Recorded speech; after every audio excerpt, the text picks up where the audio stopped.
अवांजी समातुन ताईं radio voice of Sindh London. सामीन radio voice of Sindh London जे इन ख़ुसूसी प्रोग्राम में आऊं जो मेज़बान वहीद मुस्तफ़ा अवांजी समातुन में अवांखे भलीकार कयां थो। सामीन सिंध जे लेखक साईं जामी चांडियो जो लेक्चर सचल सरमस जे उनवान हेठि जेको अवांजे समातुन में पेश करे रहिया आहियूं। सचल सरमस्त सिंध जे क्लासिकल दौर जे उन अज़ीम रवायत जंहिंजा महंदार काज़ी काज़न शाह करीम बुलड़ियारो, शाह लुत्फ़ुल्लाह क़ादरी, मुइन शाह नात ऐं शाह अब्दुल लतीफ़ जहिड़ा वॾा शाइर शामिल हुआ। जे आख़िरी अहम तरीन शाइरनि मां हू सचल सरमस्त न रुगो क्लासिकल सिंधी, सराइकी, फ़ारसी ऐं उर्दू शाइरीअ जो तसलसल बरक़रार रखियो, पर उन्हनि ॿोलियुनि जे शाइराना रवायतनि में ग़ैर मामूली तख़लीक़ी ऐं फ़िक्री वाधारा पिणु कया। अहिड़े ख़्यालनि जो इज़हार नामियारे अदीब, नक़ाद ऐं तरक़ी पसंद दानिश्वर जामी चांडे सचल साईं जे 199 उर्स जे मौक़े ते हिकु ऑनलाइन लेक्चर में कयो, जंहिंमें सॼी दुनिया में केतिरनि मुल्कनि मां मौज़ूअ में दिलचस्पी रखंदड़ माण्हुनि शिरकत कई। जामी चांडे पंहिंजे तफ़सीली लेक्चर में चयो त जिते शाह लतीफ़ वहदतुल वजूदी फ़िक्र खे जमालियात ऐं फ़लसफ़ियाने तफ़क्कुर सां उरूज बख़्शियो, उते सचल बुल्ले शाह ऐं बाहू वांगर उन में रिंदाना मस्ती ऐं सरमस्ती, उते उन में मज़ामती सघ पैदा कई।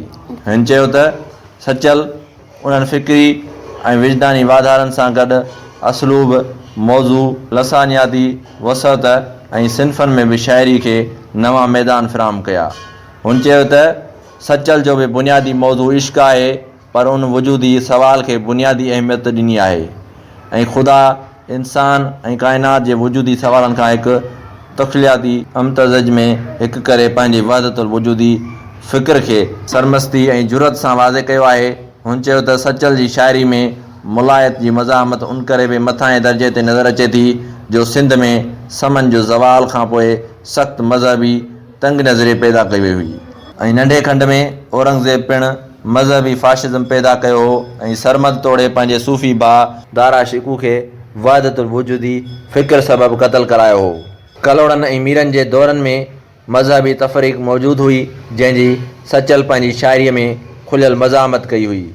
जामी चांडियो चयो त क्लासिकल शाइरी खे अक़ीदा परस्त रवैयनि मां कढे फ़लसफ़ियाना ऐं जमालियाती तोड़े फ़नी हवालनि सां तारीख़ी शऊर जी रोशनी में ॾिसणु, परखणु ऐं मुतारफ़ कराइण जी ज़रूरत आहे। अवल अलाह अलीम आला आलम जो धणी, अवल अलाह अलीम आला आलम जो धणी, कादिर पंहिंजी कुदरत क़ाइम आहे कदीम, वाली वाहिद वहदहू राज़िक रब रहीम, सो सारा सचो धणी चई हम हकीम, करे पाण करीम, जोड़ो जोड़ जहान जी। बड़ी महिरबानी मनोहर श्याम साहब। साईं ताला जे नाले सां प्रोग्राम की शुरुआत थी चुकी। हाणे आऊं गुज़ारिश कंदुसि असांजे जेको असां गॾु को होस्ट आहे मंज़ूर उजण साहब खे, त हू पंहिंजो तारुफ़ कराईंदे, छो त कुझु नई संगत बि आहे, पूरो तारुफ़ कराईंदे सभिनी खे पहली कार चओ। मंज़ूर हुसैन उजण आहे, मंज़ूर उजण, ऐं फॉर्मर सेक्रेटरी जनरल आहियां सिंध ग्रेजुएट्स एसोसिएशन जो, ऐं हींअर आउं हुनजे मरकज़ी कारोबारी कमेटी जो मेंबर आहियां। गॾो गॾु Roshan Tara model higher secondary school Ghotki जे बोर्ड ऑफ गवर्नर्स जो चेयरमैन आहियां, ऐं आउं हींअर बल्कि फाउंडर ऐं चेयरमैन आहियां सभीता अकेडमी राणीपुर, जेका IT बेस वॾो इदारो आहे, पब्लिशिंग जो बि इदारो आहे। ऐं असां सभु दोस्त अॼु हिते गॾु आहियूं।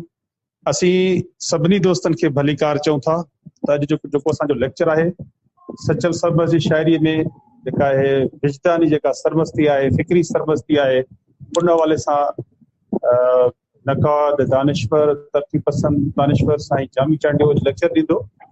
असांखे ज़रूरत इहा इन करे पेश आई त सचल साईं ते, शाह साईं ते जेके असांजा शाइर हज़रात आहिनि, उन्हनि खे उन हद ताईं कमु न आहे थियो। जिन माण्हुनि खे कमु करणु खपंदो हो उहे कुझु ॿियनि कमनि में लॻा विया, कुझु दोस्तनि उहा सियासत कई, कुझु माण्हुनि इल्मी कम खे कया। त हिन वक़्तु जेके रवायती तौर ते बुक्स, जेके शाइरी जा बुक्स आहिनि, त उन में सचल साईं खे को सूफ़ी बुज़ुर्ग, त को वरी माण्हू मज़हबी हवाले सां हुनखे वठियो थो वञे, को पंहिंजे तरीक़े सां वठियो थो वञे।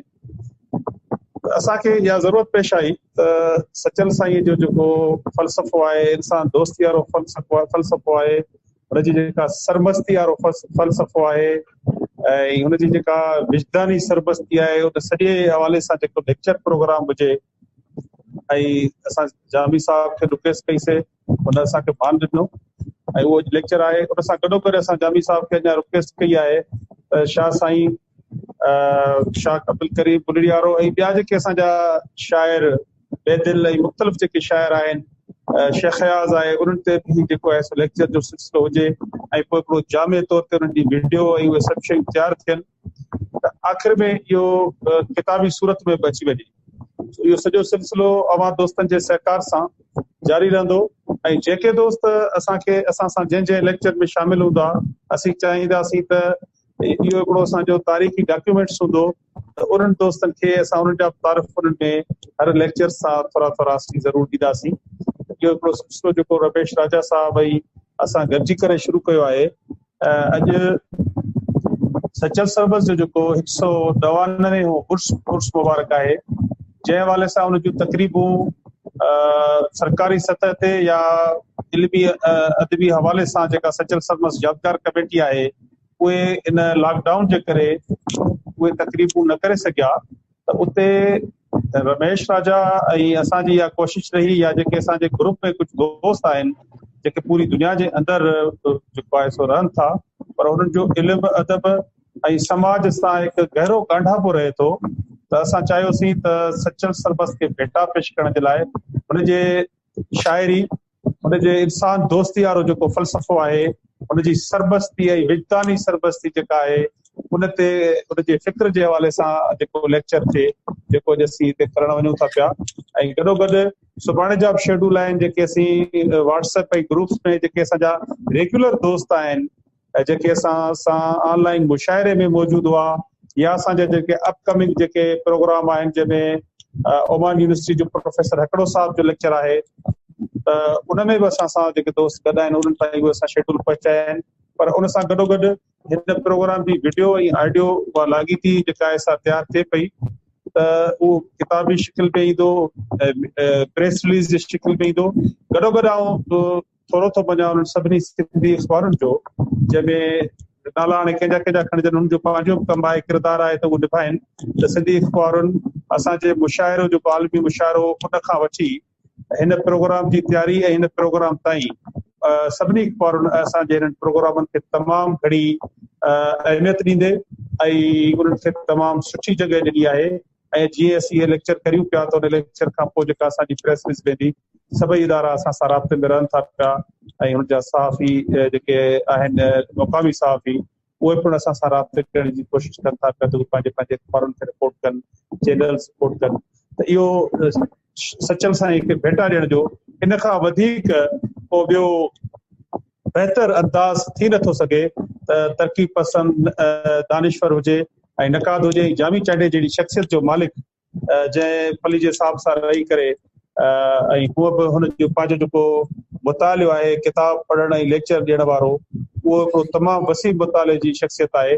त उन खां जेको इहो असीं लेक्चर ॾियारायूं था, त इहो न सिर्फ़ु असां जेके हींअर मौजूदु आहियूं, असांजा जेके बि दोस्त वेठा आहिनि, उन्हनि सभिनी खे असां भलीकार चऊं था हिन अॼु जे प्रोग्राम में। दोस्तनि खे इहा गुज़ारिश कबी त पंहिंजी माइक बंदि रखनि, चेट बॉक्स में चेट कंदा रहनि। उहा जेका चेट असां वटि ईंदी, उहा असांजो रिकॉर्ड जो हिसो हूंदी ऐं असां हुनखे बि उन हवाले सां सुवालनि जवाबनि जे हवाले सां जेकॾहिं कुझु शयूं ईंदियूं त उहे असां जामी चांडे साहब ताईं पहुचाईंदासीं। ऐं उनखे वरी जॾहिं इहो लेक्चर छपाईअ लाइ वेंदो, त उन्हनि सुवालनि जा जवाब बि उन्हनि में एड करे असां उन लेक्चर जेको ई हूंदो उनखे छपाई जे मरहले में बाद में आणींदासीं। त आउं वधीक टाइम न वठंदुसि, अवां सभिनी दोस्तनि जो अहसान था मञूं ऐं असां सां कोशिशि हूंदी त सभई दोस्त आख़िर ताईं गॾु रहंदा। जी, हिकु दफ़ो वरी नवनि आयल दोस्तनि सभिनीनि जो शुक्रिया। ऐं जीअं त मुंहिंजे मथां बि इहा ज़िमेदारी रखियल हुई त जामी चांडे साहब जो जेको आहे तारुफ़ करायां, तारुफ़ जो हू मोहताज कोन्हे। अॼु जो जेको असांजो लेक्चरार आहे उहो रोशन ख़्याल, तरक़ी पसंद, दानिश्वर आहे, कीर्तिक आहे, अदीब आहे, सुठो लेखक आहे, सुठो पढ़ंदड़ आहे। जामी हिकु सोशल साइंटिस्ट बि आहे। उहो सोसाइटीअ में शयुनि खे ॾिसी उन हिसाब सां अक्सर जेको आहे अख़बारुनि ऐं ॿियनि में जेको करंट वाया मीडिया हूंदो आहे उन ते पंहिंजा मज़मून जेके उन जा छपा रहंदा आहिनि। असां ऐं हिन वक़्तु सिंध में सभ खां वधीक पढ़ियो वेंदड़ दानिश्वर आहे। ख़ासि हुन जो वाया मीडिया सदाईं जेको अख़बार रही आहे। APNS जा एवॉर्ड वग़ैरह विन करे चुको आहे। 20 खनि किताब जेके आहिनि लिखी चुको आहे। जामी चांडियो जी ॿी हिकिड़ी ख़ूबी आहे त हू विज़िटिंग फैकल्टी आहे जो उहो सॼे पाकिस्तान में घुमंदो रहे थो मुख़्तलिफ़ मौज़ूअनि ते, जंहिंमें फ़िलासफ़ी आहे, सियासत आहे ऐं पाकिस्तान जी हिस्ट्री आहे, इंडो पाक हिस्ट्री आहे, इन ते लेक्चर ॾींदो रहे थो। ऐं हू हिन वक़्तु जेको आहे Peace Centre for Peace and Civil Society जो इदारो हलाए रहियो आहे। इहो मुख़्तसर तारुफ़ जेको आहे मूं साईं जन जो पेश कयो आहे। बाक़ी जेको आहे असां जेको मौज़ू रखियो आहे उन ते तव्हां वेही आराम सां ॿुधंदो त तव्हांखे ॾाढो मज़ो ईंदो। मौज़ू आहे सचल साईं जी फ़िक्री ऐं वजदानी सरमस्ती। त हाणे असां गुज़ारिश कंदासीं अॼु जे लेक्चरार दानिश्वर तरक़ी पसंद राइटर जामी चांडियो साहब खे त हू जेको आहे लेक्चर शुरू करे। मां हिकु दफ़ो वरी नवनि आयल दोस्तनि खे जेको आहे भलीकार चवंदुसि, उन्हनि जी वॾी महिरबानी। पंहिंजा माइक बंदि रखनि, वीडियोज़ ऑन रखनि ऐं हिन प्रोग्राम खे आराम सां ॿुधनि। जामी चांडियो साहब। जी साईं जामी साहब। अदा रमेश, वॾी महिरबानी। ऐं मां सभ खां अॻु में तव्हांजो ऐं मंज़ूर साहब ॿिन्ही जो दिली थोराइतो आहियां जो तव्हां सचल साईं जे हिन उर्स जे मौक़े ते ही जेका हिकिड़ी अदबी ऐं फ़िक्री जेका वेहक रखी आहे लेक्चर जी शिकिल में, मां सम्झां थो त इहा उन्हनि सभिनी माण्हुनि जे लाइ हिकिड़ी लाभाइती साबित थींदी जिन खे सचल साईं जे फ़िक्र में, उनजी शाइरीअ में या सॼे क्लासिकल अदबी पूरे दौर में ऐं फ़िक्र में ऐं ॿियनि रिवायतुनि में दिलचस्पी आहे।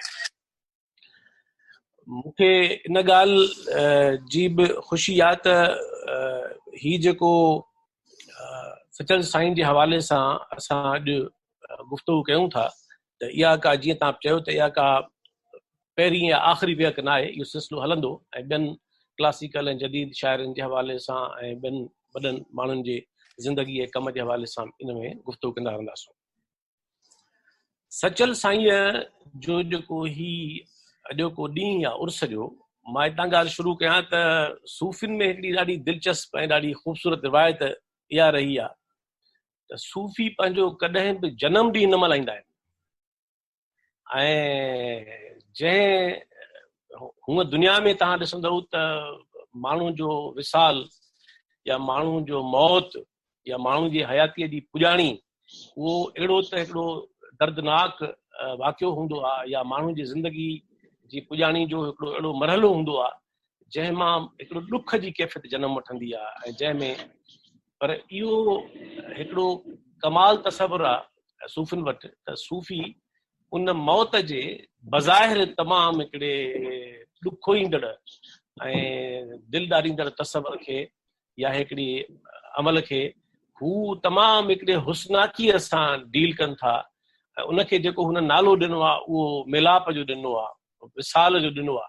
हुननि जे तसवर मुताबिक़ दरअसल मौत पुॼाणी न आहे, पर मौत दरअसल हुननि जे ख़्याल इहो आहे त इहो ख़ुदा सां या पंहिंजे महबूब सां या इन काइनात सां या इन फितरत सां हुननि जो विसाल जो हिकिड़ो ॿियो मरहलो आहे। त हिकिड़े जुज़ जो कुल सां वरी वञी मिलणु ऐं हिन हिकिड़े फ़र्द जो, इंसान जो वॾे हिकिड़े सॼे संसार सां वरी हिकिड़े ॿी शिकिल में जुड़णु, उनखे इहा शिकिल ॾियणु, त मां सम्झां थो त दुनिया में अहिड़ो ॿियो तसवुरु को मौजूदु न आहे त मौत जहिड़ी डिॼाड़ींदड़ हिकिड़े वाक़िए खे या हिकिड़ी सूरत हाल खे एॾो हसीन करे पेश कजे। इन करे सॼी दुनिया में जेके सूफ़ी आहिनि उहे ज़ाहिर दुनिया ही जहान आहे ई ख़्याल जो, इन करे उन ख़्याल जे ख़्याल खां हिकिड़ी ख़्याल जी हुस्नाकी जेका सूफ़ियुनि पैदा कई आहे त हू मौत ते अरमान करण जे बजाए ॻाए वॼाए ऐं वॾनि साज़नि सां ऐं वॾी पंहिंजे हिकिड़े ख़ासि उर्स जो मतिलबु आहे ई उरूस आहे, कुंवार खे चइबो आहे। तव्हां तसवर कयो त उर्स जो मतिलबु वरी बि मेलाप आहे।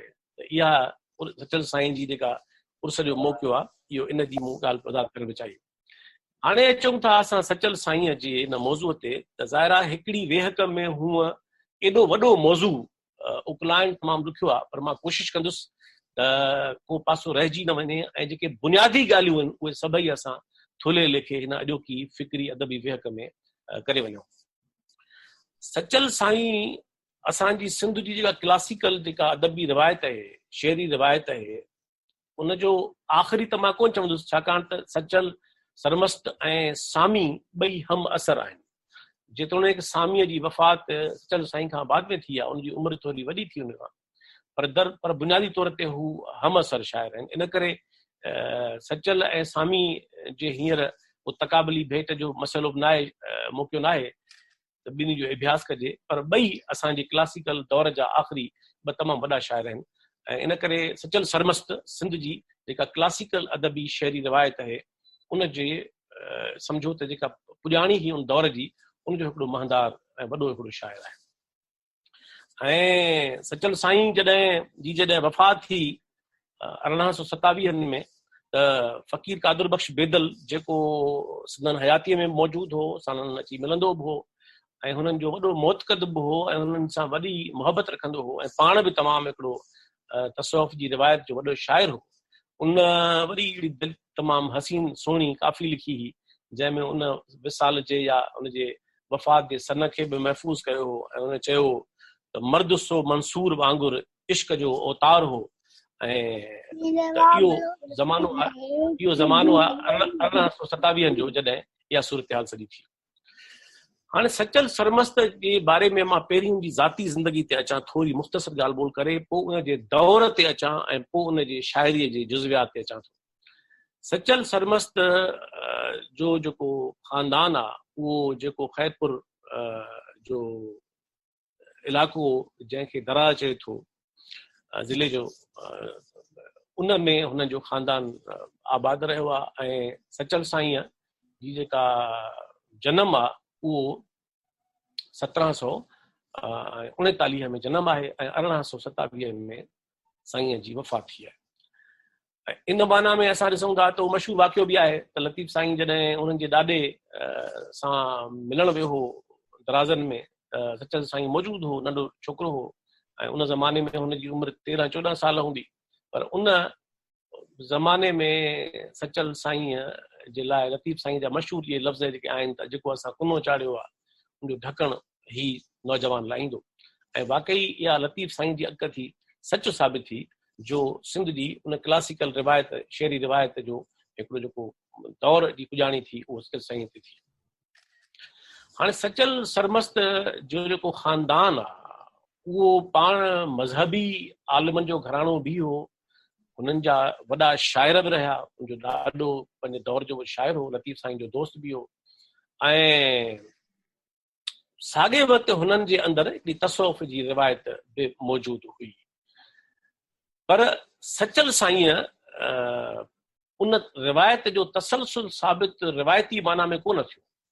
सचल साईं तमामु उन खां अॻिते वधी वियो ऐं सचल साईं हूअं सिंध जे अंदरि जेके वॾा असां वटि शाइर आहिनि, लतीफ़ साईं आहे, शाह करीम बुल्ली वारो आहे, या मियां शाह इनायत आहे, या लुत्फ़ुल्लाह शाह कादरी आहे, या जेको पूरो दौर आहे, उन्हनि जे बारे में तसौफ़ जे ज़ैली फ़िरक़नि जो को आम तरह उन्हनि जे मथां मोहर हणणु ॾुखियो थींदो आहे।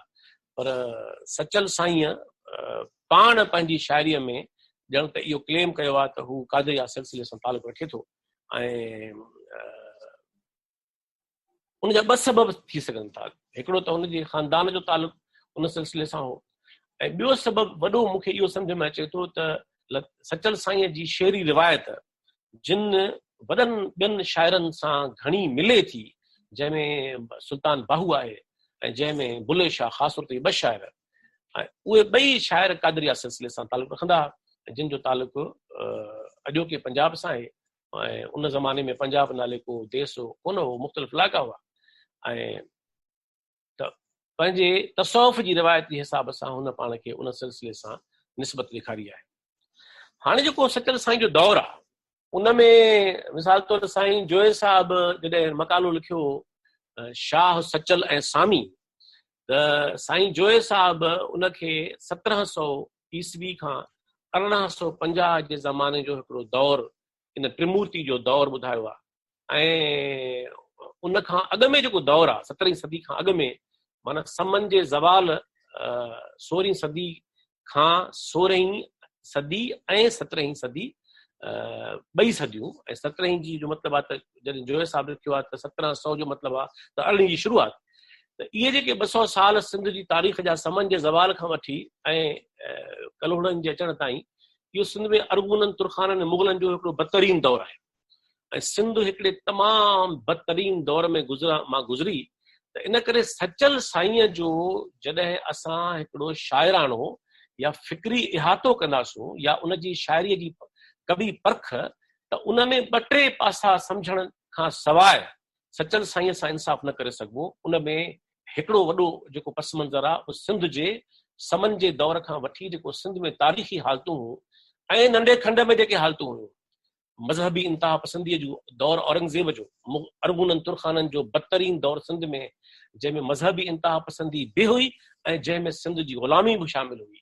ऐं साॻे वक़्तु त इहो जेको सियासी पस मंज़र आहे नंढे खंड जो ऐं सिंध जे तारीख़ जो उन दौर जो, त मां सम्झां थो त सचल साईंअ जी शाइरीअ ते ऐं लतीफ़ साईं जी शाइरीअ में ऐं उन क्लासिकल दौर जे शाइरानी रिवायतुनि मां असांखे नज़र ईंदो त असांजे क्लासिकल दौर जे इन्हनि वॾनि शाइरनि उन दौर जे उन सॼे बेरहमिन सफ़ाकिन ऐं जेका सिंध जी ग़ुलामी हुई ऐं सिंध जे समाज खे जेको मज़हब जे बुनियाद ते विरहाइण जूं कोशिशूं हुयूं, जेको ज़ुल्म ऐं बर्बरियत हुई, जेको नंढे खंड में बि रिवायतूं हुयूं, उन्हनि सभिनी जा खे कीअं असांजे शाइरनि पंहिंजी शाइरीअ में हिकिड़े मौज़ू तौरु आंदो आहे, किथे अलामती अंदाज़ में, किथे तमामु सिधी शिकिल में, उहो हिकिड़ो पासो आहे जेको सम्झणु खपे। नंबर ॿी ॻाल्हि त उन सां गॾोगॾु जेको सिंध जो क्लासिकल रिवायत जो विरसो आहे शाइराणो, उहो मिसाल तौरु समन जे दौर में या सुमरनि जे दौर में असांखे सिंधी शाइरी जा ज़माने शयूं मिलनि थियूं, पर उहो घणे भाङे रज़मिया शाइरी आहे, लोक शाइरी आहे, मज़हबी शाइरी आहे। पर जेको तसौफ़ वारी फ़िक्र जे बुनियाद ते जेको असां वटि क्लासिकल पूरो दौर आहे, जंहिंमें शाह करी काज़ी काज़न, शाह करीम बुल्ली वारो ऐं लुत्फुल्ला शाह कादरी ऐं जंहिंमें मेर शाह इनायत ऐं पोइ जंहिंमें लतीफ़ साईं उन रिवायत जो सभ खां वॾो शाइर ऐं हिकिड़ो वॾे में वॾो सूंहो शाइर लतीफ़ साईं उन में शुमार आहे। त उहो सॼो जेको पस मंज़र आहे सिंध जे क्लासिकल दौर जे शाइरीअ जो, जेकॾहिं सचल साईंअ खे उन सॼे पस मंज़र में ऐं ख़ुदि सामी खे बि कंहिं ताईं न ॾिसिबो त पोइ ज़ाहिर आहे त उहो हुननि जी परख जो जेको पूरो तरीक़ो आहे उहो महदूद रहंदो, खुटल रहंदो। ऐं टियों पासो जेको मां चवणु चाहियां थो उहो जेको तमामु अहम आहे उहो ही आहे त ख़ुदि तसवुफ़ जेको आहे उनजो पस मंज़र छा आहे, छाकाणि त हे जेके वॾा शाइर आहिनि उन्हनि सभिनी जो बुनियादी जेको फ़लसफ़ियानो या जेको फ़िक्री निज़ाम आहे, जेको हुननि जो फ़िक्री बुनियादु आहे, उहो तसौफ़ जो वहदतल वजूदी फ़िक्र आहे। हालांकि तसौफ़ जे अंदरि ॿियूं फ़िक्री रिवायतूं बि आहिनि जुज़वी तरह, वहदतल शहूद जी रिवायत आहे ऐं ज़ेली फ़िरका तमामु घणा आहिनि, ख़ुदि वहदतल वजूद जे अंदरि बि तमामु घणा ज़ेली फ़र्क़ आहिनि, पर ऐं उहो मां बाद में ॿुधाईंदुसि। पर हिकिड़ी ॻाल्हि आहे त इन टोटेलिटी मजमूई तौर ते असांजी जेका इहा क्लासिकल दौर जी पूरी शाइरी आहे उनजो बुनियादी फ़िक्री जेको जोहर आहे, जेको बुनियादु आहे, उहो तसवुफ़ आहे ऐं वहदतल वजूद आहे। पर इहो असांजे हिननि शाइरनि जो कमाल हो, काज़ी काज़न जे दौर खां वठी ऐं पर ख़ासि शाह करीम बुल्ली वारे खां वठी त तव्हां ॾिसंदव त हिन लतीफ़ साईं ख़ासि तौर ते, सचल ख़ासि तौर ते उनजो कमाल इहो हो त उन्हनि तसौफ़ जी जेका हिकिड़े ख़्याल जी हिकिड़े जमालियात ऐं हुस्न जी हिकिड़ी शाइरी आहे, उनखे हुननि पंहिंजे धरतीअ सां, पंहिंजे मिटीअ सां, पंहिंजे ॿोलीअ सां, पंहिंजे धरतीअ जे तारीख़ सां, पंहिंजे माण्हुनि जे आंजनि, पंहिंजे माण्हुनि जे ग़ुलामीअ सां, पंहिंजे माण्हुनि जे जेके हुन जूं तमन्नाऊं ऐं ख़्वाहिशूं ऐं हसरतूं ऐं ज़िंदगी जूं हक़ीक़तूं बेराम, उन्हनि सभिनी शयुनि सां एॾो त तख़लीक़ी ऐं हसीन अंदाज़ सां जोड़ियो आहे हुननि शाइरनि जो। इहो मां सम्झां थो उहा रिवायत आहे जेका असांखे मजमूई तौर ते जेका तसौफ़ जी या जेका हिकिड़े भक्ति तहरीक जी या जेको ईरानी तसौफ़ आहे, जेको बाद में अरबी शायरी में बि असांखे मिले थो ऐं ॿियनि केतिरनि रिवायतुनि में मिले थो, उन में इहा वतन वारी ऐं पंहिंजे क़ौम वारी ऐं पंहिंजे अवाम वारी ऐं उनखे पंहिंजे तारीख़ सां जोड़ण वारी रिवायत अहिड़ी सगारी असांखे नज़र नथी अचे। इन माना में बि सिंधी तसौफ़ जी शिकिल ॿियनि खां मुख़्तलिफ़ आहे। इहो वॾो वॾो मौज़ू आहे, इन करे ॿिए वारे ॻाल्हाईंदासीं। हाणे चऊं त असां इन सॼे पस मंज़र में सचल साईंअ जे शेर जी रिवायत ते त मां इन्हनि टिनी हवालनि सां मुख़्तसिर ॻाल्हि करे पोइ सिधो अचां पोइ कहिड़ियूं टे ॻाल्हियूं आहिनि।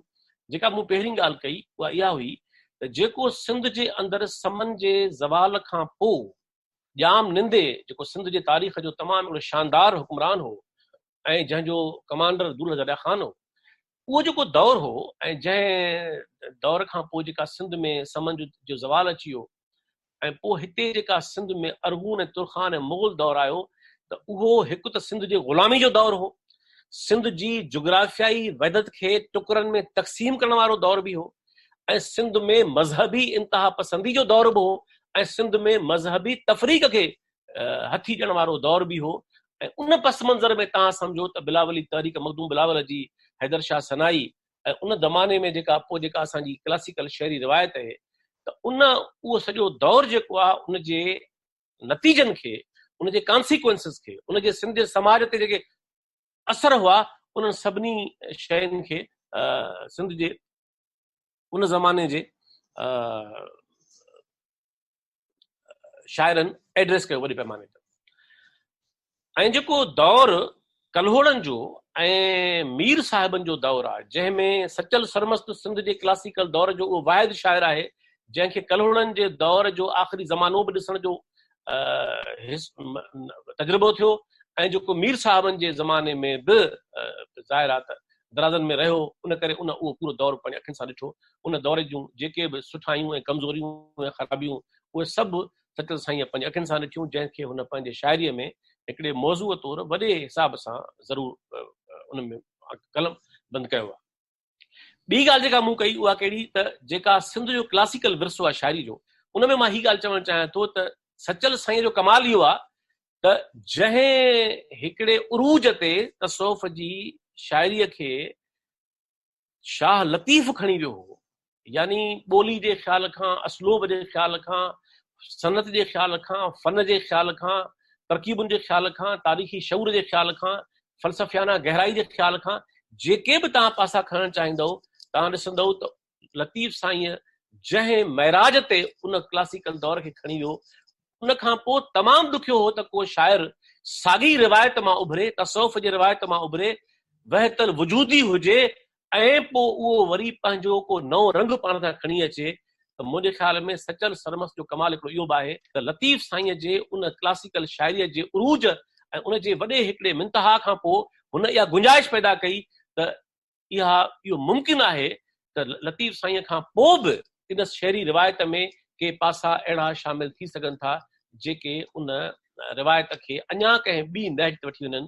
त सचल साईं जा जेके पंहिंजा दग हुन ॻोल्हिया आहिनि, मिसाल तौरु हुनजी जेका ॿोली आहे उहा दखणी उत्तरादी ॿोली आहे, पर जेके हुनजा मौज़ू आहिनि, जेको हुनजो असलोब आहे, जेका हुनजे ॿोलीअ में ऐं शाइराने मिज़ाज में जेका सरमस्ती आहे, जेको कैफ़ आहे हुन में, ऐं जेका हुन में मौज़ूआती जेका हिकिड़ी नवाण हू खणी आयो पाण सां, जेके कुझु नवनि दास्ताननि खे, मिसाल हीर रांझो असांजे आम तरह लोक दास्ताननि में असांजे ज़िक्र में न आयो आहे घणे भाङे, पर सचल साईं खे आयो आहे, ऐं ॿिया केतिरा नवां मौज़ू।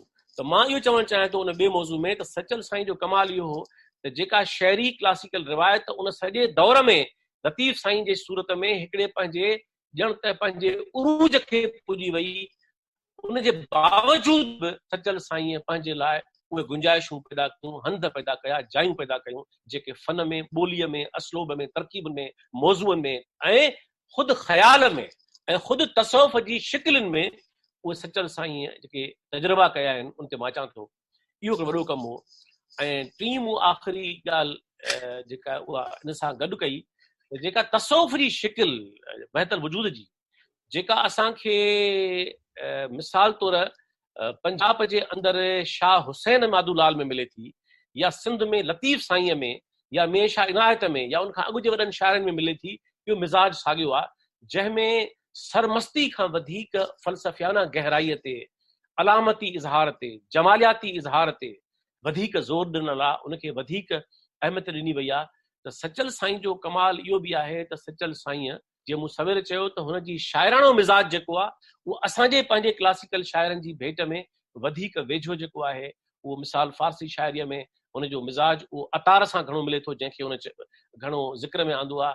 मिसाल तौरु तारीख़ जे उन उत्साहींदड़ किरदार जे माना में मुंहिंजे ख़्याल में जेतिरो सचल सरमस्त मंसूर खे पंहिंजे शाइरीअ में ॻायो आहे ऐं मंसूर खे अलामती मज़ाहिमती बाग़ियाना किरदार तौरु जेको हुन जीअं खयो आहे, दुनिया में ॿियो को बि शाइर तसव्वुफ़ जी रिवायत जो, जेतोणीकि मंसूर समूरी शाइरीअ में तसव्वुफ़ी शाइरी में तमामु वॾो किरदारु रहियो आहे, उनखे सभिनी खयो आहे, सभिनी उनजी अज़मत जा गुण ॻाया आहिनि। पर जंहिं सतह ते सचल साईं उन खणी वियो आहे, इन जो मिसाल ॿियो नथो मिले। ऐं उहो बि ज़ाहिर आहे हुनजो अलामती बि आहे ऐं सिधो मोहबत जो इज़हार बि आहे। ईअं साॻी तरह असांखे बुले शाह ऐं असांखे सुल्तान बाहू पंजाब जे देश में जेके सराइकी में बि ॻणिया वञनि था, पंजाबी बि शाइरी में बि ॻणिया वञनि था, ॿिन्ही शाइरी में, छाकाणि त उहे ॿिन्ही जी जेको ॿोली आहे उहा पंजाबी ऐं सराइकी ॿोलियुनि जी गाॾण ॿोली आहे। इन करे उन्हनि मां कंहिंखे हिक खे इहो चवण ते पंजाबी जो शाइर आहे या रुगो सराइकी जो शाइर मुमकिन न आहे, ॿिन्ही शाइरनि ॿिन्ही ॿोलियुनि जा शाइर तस्लीम कया वञनि था। त इहे सचल साईं जा उहे कम आहिनि जेके बुनियादनि में मूं चयो पई त वाज़े कयां। हाणे असां अचूं था इन ॻाल्हि ते त मिसाल तौरु जेको सचल साईं जी शाइरीअ में जेके बुनियादी कम आहिनि उहे कहिड़ा कहिड़ा आहिनि। हिकिड़ी ॿी ॻाल्हि मां करणु चाहियां थो, उहा इहा आहे त जंहिं ते माण्हू ॻाल्हि करे सघनि था, उहा कहिड़ी आहे त जेकॾहिं लतीफ़ साईं चयो हो त जे तो फारसी सिखियो त गोलो तो ग़ुलाम, माना जेकॾहिं लतीफ़ साईं पंहिंजे दौर में, कलोड़नि जे दौर में 18वीं सदीअ में फारसी शाइरीअ में शाइरी करण खे बहितर न सम्झो, उनजी चूंड न कई, त पोइ कहिड़ो सबबु आहे त सचल सरमस्त ख़ुदि 18वीं सदीअ जे अंदरि पंहिंजी हयातीअ में लतीफ़ साईं जी वफ़ात खां पोइ ऐं 19वीं सदी जे शुरूआत जे ज़माने में, छाकाणि त 1827 में मुंहिंजी वफ़ात थी आहे, चइनि ॿोलियुनि में छो शाइरीअ जी चूंड कई आहे। ऐं हूअ आम तरह चयो वेंदो आहे त तुंहिंजूं ॿोलियूं 7 आहिनि। हक़ीक़त इहा आहे त हफ़्त ज़बान शाइर हू न आहे, इन ते काफ़ी कमु थियल आहे। हू 4 ॿोलियुनि जो शाइर आहे ऐं जंहिंमें सिंधी ऐं सराइकी हुन जूं बुनियादी शाइरी जा मैदान आहिनि ऐं ॿोलियूं आहिनि, ऐं ॿई हुन जूं मादरी ॿोलियूं हुयूं, पर हुन उर्दू ऐं फारसी में बि शाइरी कई आहे। मां ज़ाती तरह सम्झां थो त जेको सचल साईं फारसी सराइकी ऐं हुन जी मादरी ॿोलियूं हुयूं, पर जेकॾहिं हुन फारसी ऐं उर्दू में शाइरी कई आहे त उनजो सबबु इहो बि आहे त जेको सिंधी ॿोली खे वजूदी ख़तरो लतीफ़ साईं जे दौर में हो, उहो लतीफ़ साईं जो नसुल लतीफ़ साईं पाण ऐं उहो दौर, उहो सिंध जो समाज, उहो क्राइसिस टपी आयो हो। इन करे सचल सरमस्त जॾहिं पंहिंजे दौर में फारसी ऐं उर्दू में बि शाइरी कई त हुनखे नज़र थे आयो त उहो जेको ॿोली जो वजूदी बहरान आहे उनखां समाज टपी आयो आहे। इन करे हुनखे इन में का बि अरबा ख़ता महसूस न थी ऐं हुन चइनी ॿोलियुनि में शाइरी कई आहे। उनजो सबबु शायदि हीअ बि थी सघे थो त उहो जेको दौर हो उन में सचल साईं चाहियो थिए त जेके हुनजा ख़्याल आहिनि, जेके हुन जूं फिक्री रिवायतूं आहिनि, उनखे हू इन्हनि सभिनी ॿोलियुनि में इज़हारे सघे थो ऐं शायदि उनजो दाइरो, उनजो असरु पंहिंजे समाज ते ऐं मुख़्तलिफ़ हिननि ख़ितनि ते एतिरो तॾहिं पवे हा जॾहिं हुनजूं घणियूं ॿोलियूं साम्हूं जीअं आहियूं। ऐं इहो ई सबबु आहे जो 4 ॿोलियुनि में शाइरी कई आहे। हाणे जेका असां लिसानियाती उहा जेका दर्जेबंदी खां हटी करे जेका असां हुनजी 4 ॿोलियुनि में शाइरीअ जे जोहर खे खणूं था ऐं हुन जे बुनियादनि खे खणूं था, त पोइ मां जेके बुनियादी ॻाल्हियूं करणु चाहींदुसि। मिसाल तौरु सभिनी वॾनि शाइरनि तसौफ़ जा जेके बि वॾा शाइर आहिनि, सभई, रूमी हुजे, हाफ़िज़ हुजे, जामी हुजे, अतार हुजे, सनाई हुजे ऐं ख़याम हुजे, ऐं ख़ुदि असांजी हिन नंढे खंड जे अंदरि अमीर ख़ुसरो हुजे, हुनजो उस्तादनि जो उस्ताद बाबा फरीद हुजे, या माधूलाल शाह हुसैन हुजे, बाहू हुजे, बुल्ले शाह हुजे, असांजे क्लासिकल रिवायत में सभु शाइर हुजनि, इन्हनि सभिनी तसौफ़ जे वॾनि शाइरनि जी शाइरीअ जो जेको बुनियादी जेको मौज़ू रहियो आहे उहो इश्क रहियो आहे। हाणे इहो बहस मां नथो हिन में पढ़णु चाहियां त इश्क हक़ीक़ी छा थींदो आहे ऐं छा थींदो आहे मजाज़ी। मजाज़ ऐं हक़ीक़त में जेका रिवायती तफ़रीक़ आहे, मां उनखे तस्लीम नथो कयां ऐं उन ते कॾहिं ॿी विवेक में ॻाल्हाईंदासूं त उनजो मतिलबु छा आहे। हालांकि मां सम्झां थो त मजाज़ जूं सरहदूं हक़ीक़त में मिली वञनि थियूं ऐं हक़ीक़त जूं सरहदूं मजाज़ में मिली वञनि थियूं, ऐं इन जा मिसाल सभिनी वॾनि शाइरनि जी शाइरी मां ॻोल्हणु मुमकिन आहिनि। ख़ुदि साईं जी शाइरी में बि मौजूदु आहिनि, लतीफ़ साईं में बि मौजूदु आहिनि। पर जेका ॻाल्हि हिते अहम आहे उहा इहा आहे त इश्क जेको आहे उहो हिननि सभिनी शाइरनि जो बुनियादी मौज़ू आहे। हाणे जेकॾहिं असां अचूं था सचल साईं ते, जे सभिनी शाइरनि जो, वॾनि क्लासिकल सूफ़ी शाइरनि जो बुनियादी मौज़ू इश्क आहे ऐं सचल साईं जो बि मौज़ू इश्क आहे, त पोइ भला माण्हू सवाल करे सघनि था त पोइ कहिड़ी नवाण, पोइ कहिड़ी अहिड़ी नई ॻाल्हि हुई जेका लतीफ़ साईं जंहिं महराज ते इश्क खे खणी वियो उन में मां सम्झां थो त इहो तहक़ीक़ जो मौज़ू आहे ऐं मूं हिन ते लिखियो बि आहे, जेको मुंहिंजे ईंदड़ तनक़ीदी किताब में मक़ालो शामिल हूंदो।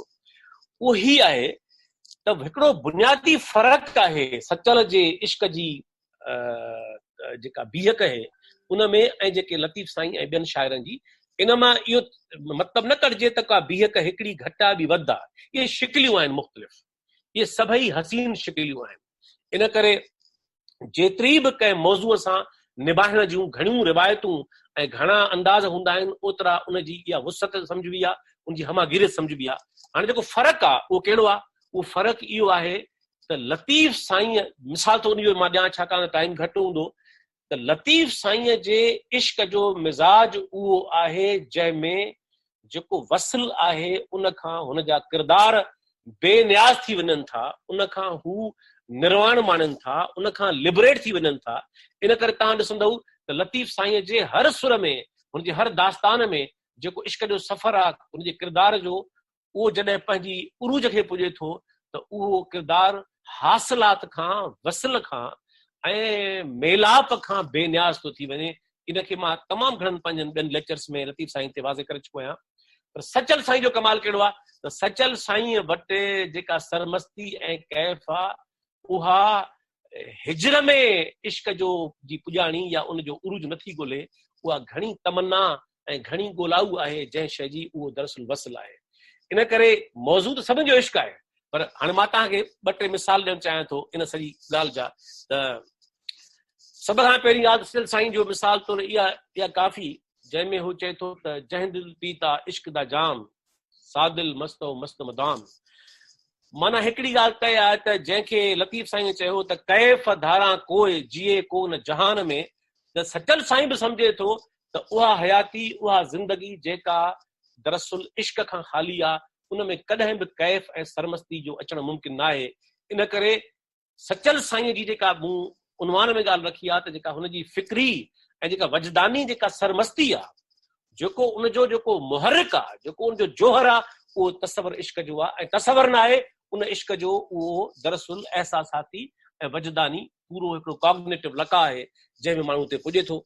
इन करे सचल साईं ज़िंदगीअ जी वॾे में वॾो जेको महराज आहे इश्क खे सम्झे थो।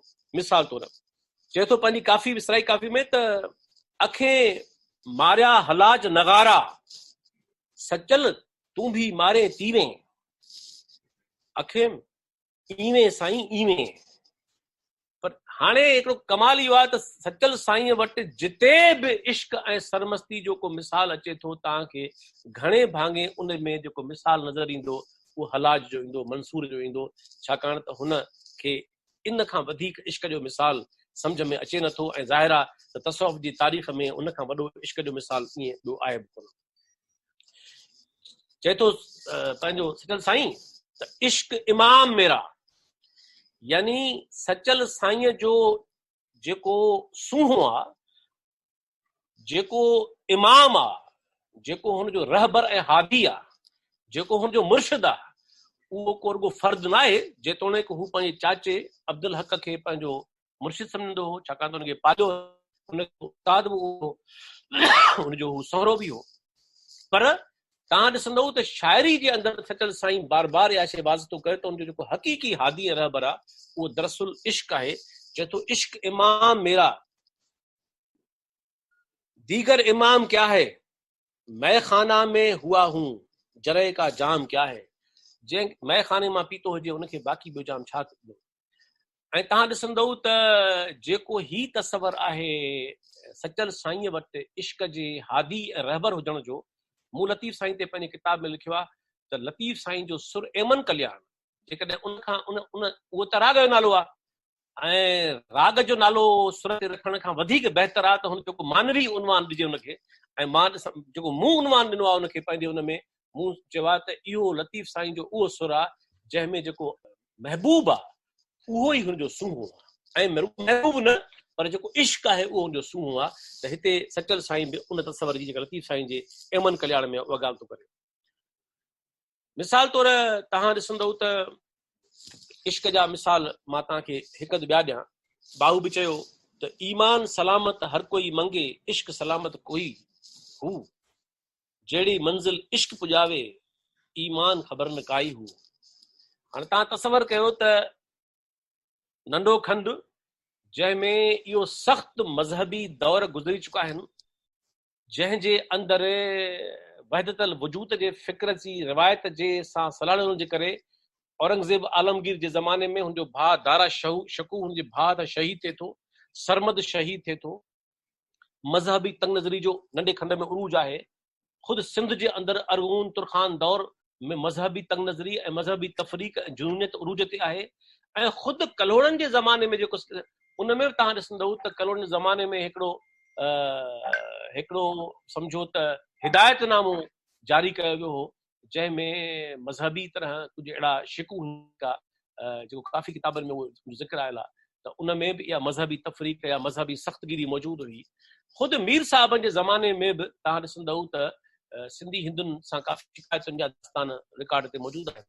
त हिकिड़ो अहिड़ो दौर नंढे खंड जो ऐं सिंध जे तारीख़ जो, उन में तव्हां ॾिसंदव त सचल साईं जंहिं अंदाज़ सां पंहिंजे इश्क जे तसवर खे हिकिड़े वजदानी ऐं सरमस्ती वारी कैफ़ियत सां गॾोगॾु जंहिं मज़ाहिमती शिकिल में पेश थो करे, इहो सचल साईं जो कमाल आहे।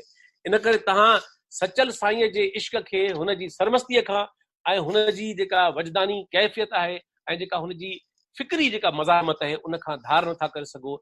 इहो हिकिड़ो सचल साईं जो कमाल आहे। मां मिसाल तौर हिकिड़ी ॿी ॻाल्हि हिन में चवणु चाहियां थो त ही जेको मज़हबी जेका मूं ॻाल्हि कई, मतभेद बि हो जो रिवायतूं बि हुयूं ऐं मज़हबी इंतहा पसंदी जो ज़मानो बि रियासतुनि तरफ़ां बि हो, हुकूमतुनि तरफ़ां बि हो ऐं समाज में लाड़ा मौजूदु हुआ, जंहिंजो इंस्टीट्यूशन जेको आहे उहो मुलायत वारो हो। ऐं तव्हां ॾिसंदव त सचल वटि हूअं त सभिनी असां वटि तसौफ़ जे शाइरनि वटि हिकिड़ो वॾो तमामु सिधी मज़ाहिमत जो जहिड़ो आहे मुलायत सां सूफ़िन जो। ऐं मुलायत सां जहिड़ो ॿिनि शयुनि जे करे आहे। मुलायत सां जहिड़ो इन ॻाल्हि जे करे आहे त जेको ख़ुदा ऐं इंसान जे विच में जेको वजूदी क़िस्म जो जेको हिकिड़ो रिश्तो सूफ़िन पैदा पिए कयो इश्क जी सूरत में, सरमस्ती ऐं कैफ़ जी सूरत में, उहो रिश्तो मुलायत ख़ारिजियत जी शिकिल में पैदा कर नथे ॾिनो। ऐं इन करे हिकिड़ो इंस्टीट्यूशन हो इहो बाक़ाइदा, ऐं जंहिंखे रियासतुनि जी सरपरस्ती हासिल हुई। तव्हां ॾिसंदव त असुल जेका इस्लामी जेका शुरूआती तारीख़ आहे उन में इंस्टीट्यूशन मुलायत जो मौजूदु ई न आहे। इहो इंस्टीट्यूशन मुलायत जो दरअसल तव्हां ॾिसंदव त जॾहिं मलूकियत आई, उमवी दौर, अब्बासिन जो दौर, सलजोगिन जो दौर ऐं फातिमिन जो दौर ऐं तुर्कनि जो दौर, हिंदुस्तान में मुग़लनि जो दौर, जिते जिते बि मलूकियत पैदा थी ऐं बादशाहत साम्हूं आई, उन जी ज़रूरत बणिजी वई त इहा मुलायत जेका आहे उनखे इंस्टीट्यूशन तरफ़ उभारियो वञे। ऐं सूफ़िन जो कमाल कहिड़ो हो? सूफ़िन जो कमाल इहो ई हो त उन्हनि उन इंस्टीट्यूशन जी मज़ाहिमत कई। इन करे इहा मज़ाहिमत को दरअसल न इस्लाम जी हुई, न इस्लाम जे बुनियादी फ़िक्र जी हुई, दरअसल इहा मलूकियत सां सलाहियल उन इंस्टीट्यूशन जी मुखालफ़त ही जंहिं इस्लाम जे बुनियादी इंसानी जोहर खे बि यरगमाल कयो ऐं जंहिं पंहिंजे समाज जे अंदरि इन क़िस्म जी इंतहा पसंदनि खे हथी ॾिनी। ऐं उनजो मिसाल ख़ुदि हलाज आहे जेको शिकार थियो। त इहो जेको सिंध जे समाज में तव्हां ॾिसंदव त सचल साईं उनजा तमामु घणा मिसाल आहिनि, मूं वटि तमामु घणा मुंहिंजा मिसाल शेरनि जा पिया आहिनि ऐं तफ़सीली मकालो जो तव्हां पढ़िजो हुन में। त सचल साईं तव्हां ॾिसंदव त जिते पंहिंजे शाइरीअ में हिकिड़ी दाख़िली, हिकिड़ी कॉग्निटिव, हिकिड़ी एहसासाती ऐं तख़युलाती जेका सरमस्ती ऐं कैफ़ जी सिचुएशन पैदा कई आहे, सरमस्ती, हुनजो कमाल इहो आहे त उते साॻी तरह हुन ख़ारिजियत खे जाइ ॾिनी आहे ऐं हुन पंहिंजी फ़िक्री सरमस्तीअ खे ऐं मज़ाहिमती इज़हार खे ऐं बाग़ियाना लहजे खे बि पंहिंजे शाइरीअ में मौज़ू बणायो आहे, जंहिंमें तव्हां ॾिसंदव त जेको मुलायत वारो पासो आहे, जेको मुलायत जो समाज ते जेको असरु आहे, उन्हनि शयुनि खे सचल साईं बाक़ाइदा पंहिंजी शाइरीअ में वॾे सतह ते ऐं वॾे पैमाने ते इन्हनि रवैयनि खे कंडेम कयो आहे। हाणे हिकिड़ो ॿियो सवाल जेको मां तव्हां सां करणु चाहियां थो हिते, जेका कुझु नई ॻाल्हि शायदि थिए दोस्तनि जे लाइ, उहा इहा आहे त जेको मूं सवेर चयो त सचल साईंअ जो जेको बुनियादी जेको जोहर आहे उहो वहतल वजूद जो आहे।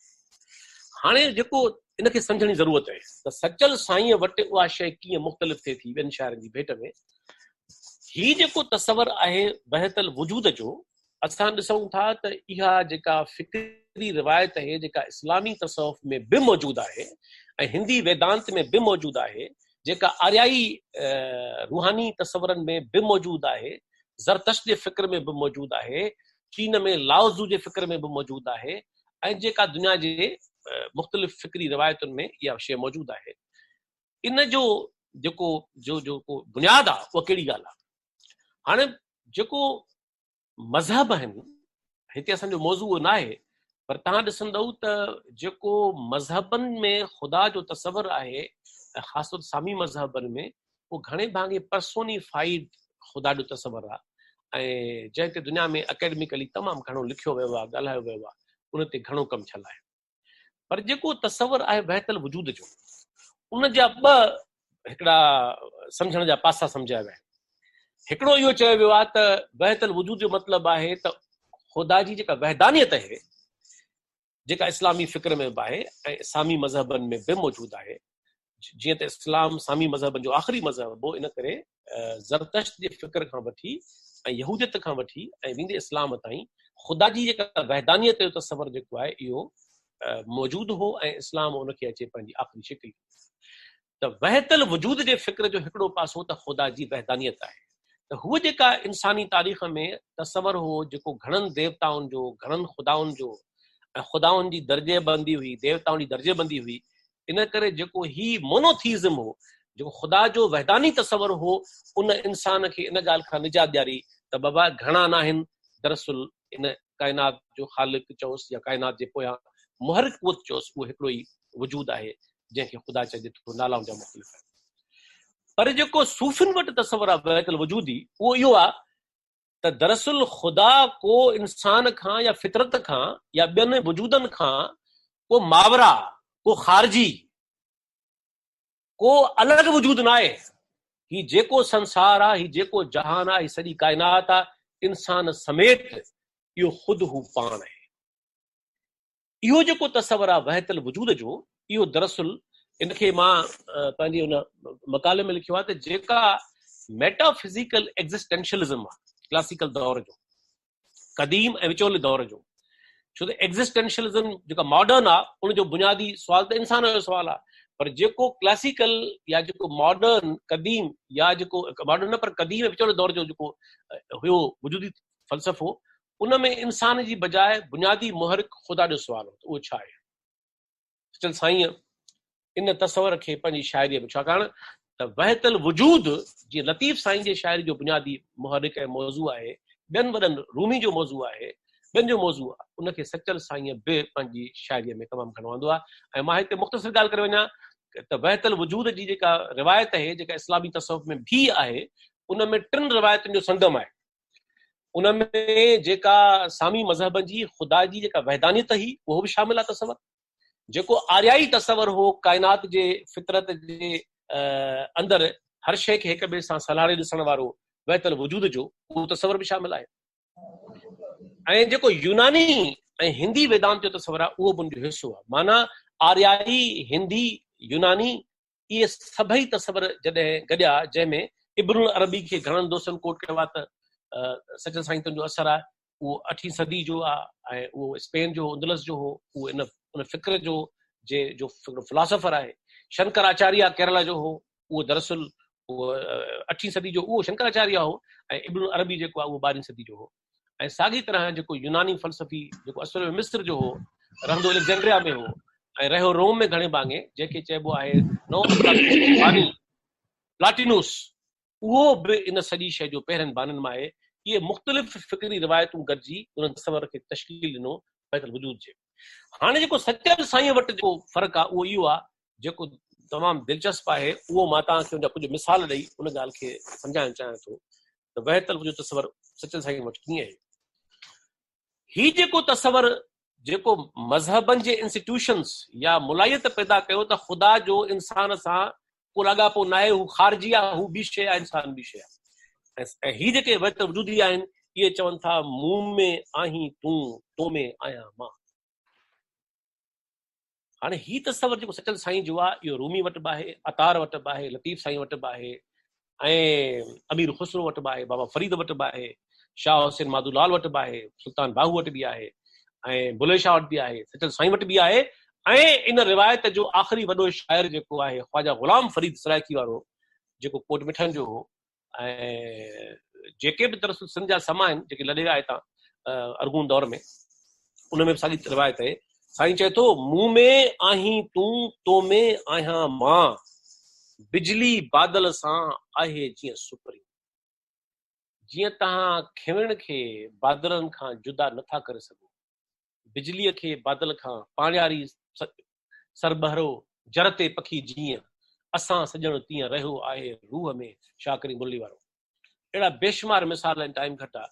त सचल साईं वटि जेका तसवर आहे बहतल वजूद जो, उहो बि तमामु घणियूं शिकिलियूं। सभु कहें वेढ़े तूं वसीं, हिन हॼे जहान में सॼी काइनात में जेको बि रंग आहिनि, जेके बि शिकिलियूं आहिनि, जेके बि उहे हयातीअ जूं आहिनि या गैर नामियाती आहिनि, जेको बि हिन संसार में आहे ही सम्झनि था त उहो दरअसल उहो पाण आहे। सभु कहें वेढ़े तूं वसीं, कोन आहे ॿियो तोरी। माना ईअं न आहे त को हिन काइनात जे अंदरि तूं काइनात खां संसार खां धारक वजूद आहीं ऐं हीअ का ॿी शइ आहे। हर शइ में दरअसल तूं ई आहीं ऐं जलवागर में तूं ई आहीं। आऊं आहियां सचल साईं आहे, आऊं आहियां इसरार आलम लेखे आदमी।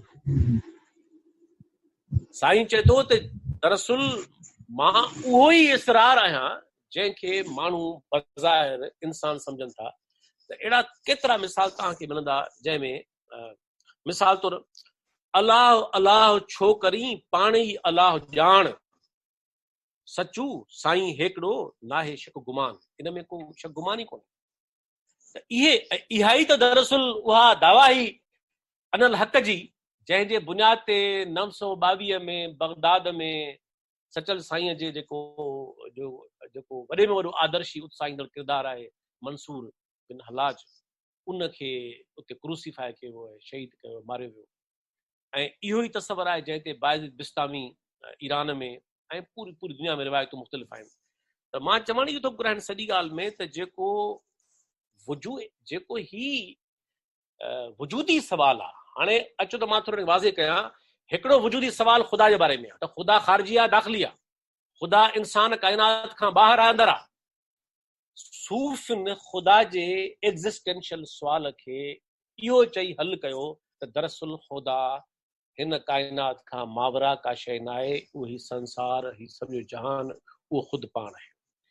त जेको ख़ुदा जे बारे में जेको एग्ज़िस्टेंशियल सुवाल फिलोसॉफिकली मेटाफिजिक्स में ऐं मज़हबनि में हलंदो थिए आयो, यूनान में, चीन में, ईरान में, हिंदुस्तान में, पूरी रूह ज़मीन ते, सूफ़िन उन सुवाल खे ॾाढी हुस्नाकीअ सां ऐं ॾाढे अबहाम सां, ॾाढे एब्स्ट्रैक्ट अंदाज़ सां उन सुवाल खे हल कयो त ख़ुदा, ऐं नतीजो छा निकितो? नतीजो इहो त ख़ुदा खे जेको मुलायत हर क़िस्म जी, ईसाई मुलायत, मुसलमाननि जी मुलायत, हिंदू मुलायत, यहूदी मुलायत, ज़रतश्त मुलायत, जेका बि सभिनी मज़हबनि जी मुलायत ख़ुदा खां इंसान खे परे करण जी कोशिश पे कई ऐं पाण जो विच में किरदारु अदा पे करणु चाहियूं। सूफ़िन छा कयो त उन मीडिएटर खे पासीरो करे, मलूकियत ऐं मुलायत खे पासीरो करे, ख़ुदा जो जेको वजूदी सवाल हो उन खे अहिड़ी हसीन शिकिल ॾिनी जंहिंमें उहो सवाल रुगो मज़हबनि जो न आहे, मज़हबी ठेकेदारनि जो न आहे, मज़हबी रुगो आलमनि जो न आहे। हर उहो इंसान जेको ख़ुदा सां पंहिंजो वजूदी रिश्तो जोड़णु चाहे थो,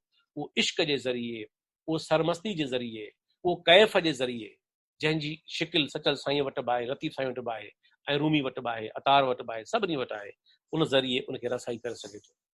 त ख़ुदा जो सुवाल। ॿी ॻाल्हि, वॾो सवाल हिकिड़ो इहो बि इंसान जे लाइ रहियो आहे त भला पोइ इंसान पाण छा आहे।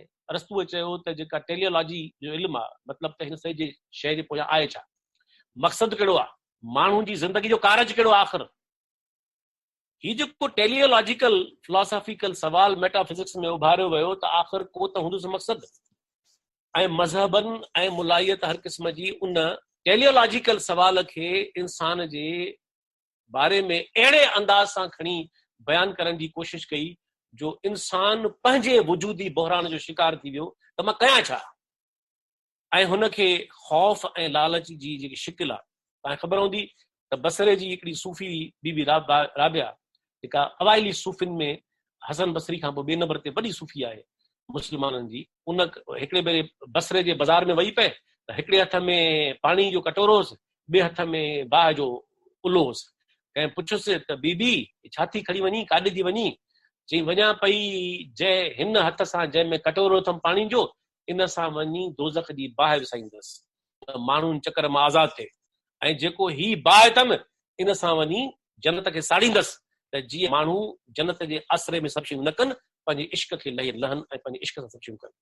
त ही जेको इंसान जो वजूदी बहरान हो, सूफ़िन वहतल वजूद जे शिकिल में तव्हां ॾिसंदव त दरअसल ख़ुदा जो तसवर वहतल वजूदी ऐं पंहिंजो जेको जेको बुग़ालतो पैदा कयो वियो हो टेलियोलॉजिकल मज़हबनि जे शिकिल में ऐं मेटाफिजिकल शिकिल में, सूफ़िन उन्हनि ॿिन्ही सुवालनि खे हिन माना में मिलायो त जेको मूं तव्हांखे बैत ॿुधाया त पुनू पुनू थी करियां ऐं पिणु पुनू पाण, अहिड़ा सभई मिसाल लतीफ़ साईं वटि बि आहिनि, सभिनी वटि आहिनि, सिंध साईं वटि बि आहिनि।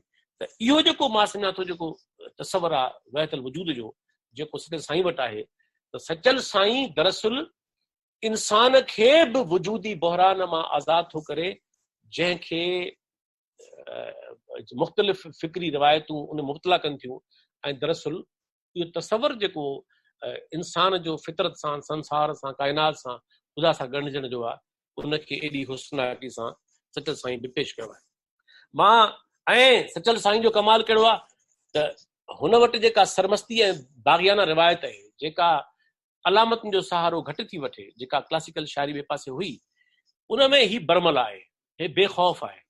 जीअं त हिन जो रोल मॉडल हलाज आहे, मंसूर ऐं लतीफ़ साईं जे बि अमन कल्याण में जेको घणो किरदारु आहे, घणो ॻायल आहे, उहो हलाज जो ई किरदारु आहे। चए थो माठ करियां तां मुशरिक थिया, पुछां तां काफ़र, जे थो इन राज़ खे सले त इन पंहिंजो पंहिंजो पाण ते सुवाल थो उथारे त पोइ त मां दरअसल मुशरिक थो थियां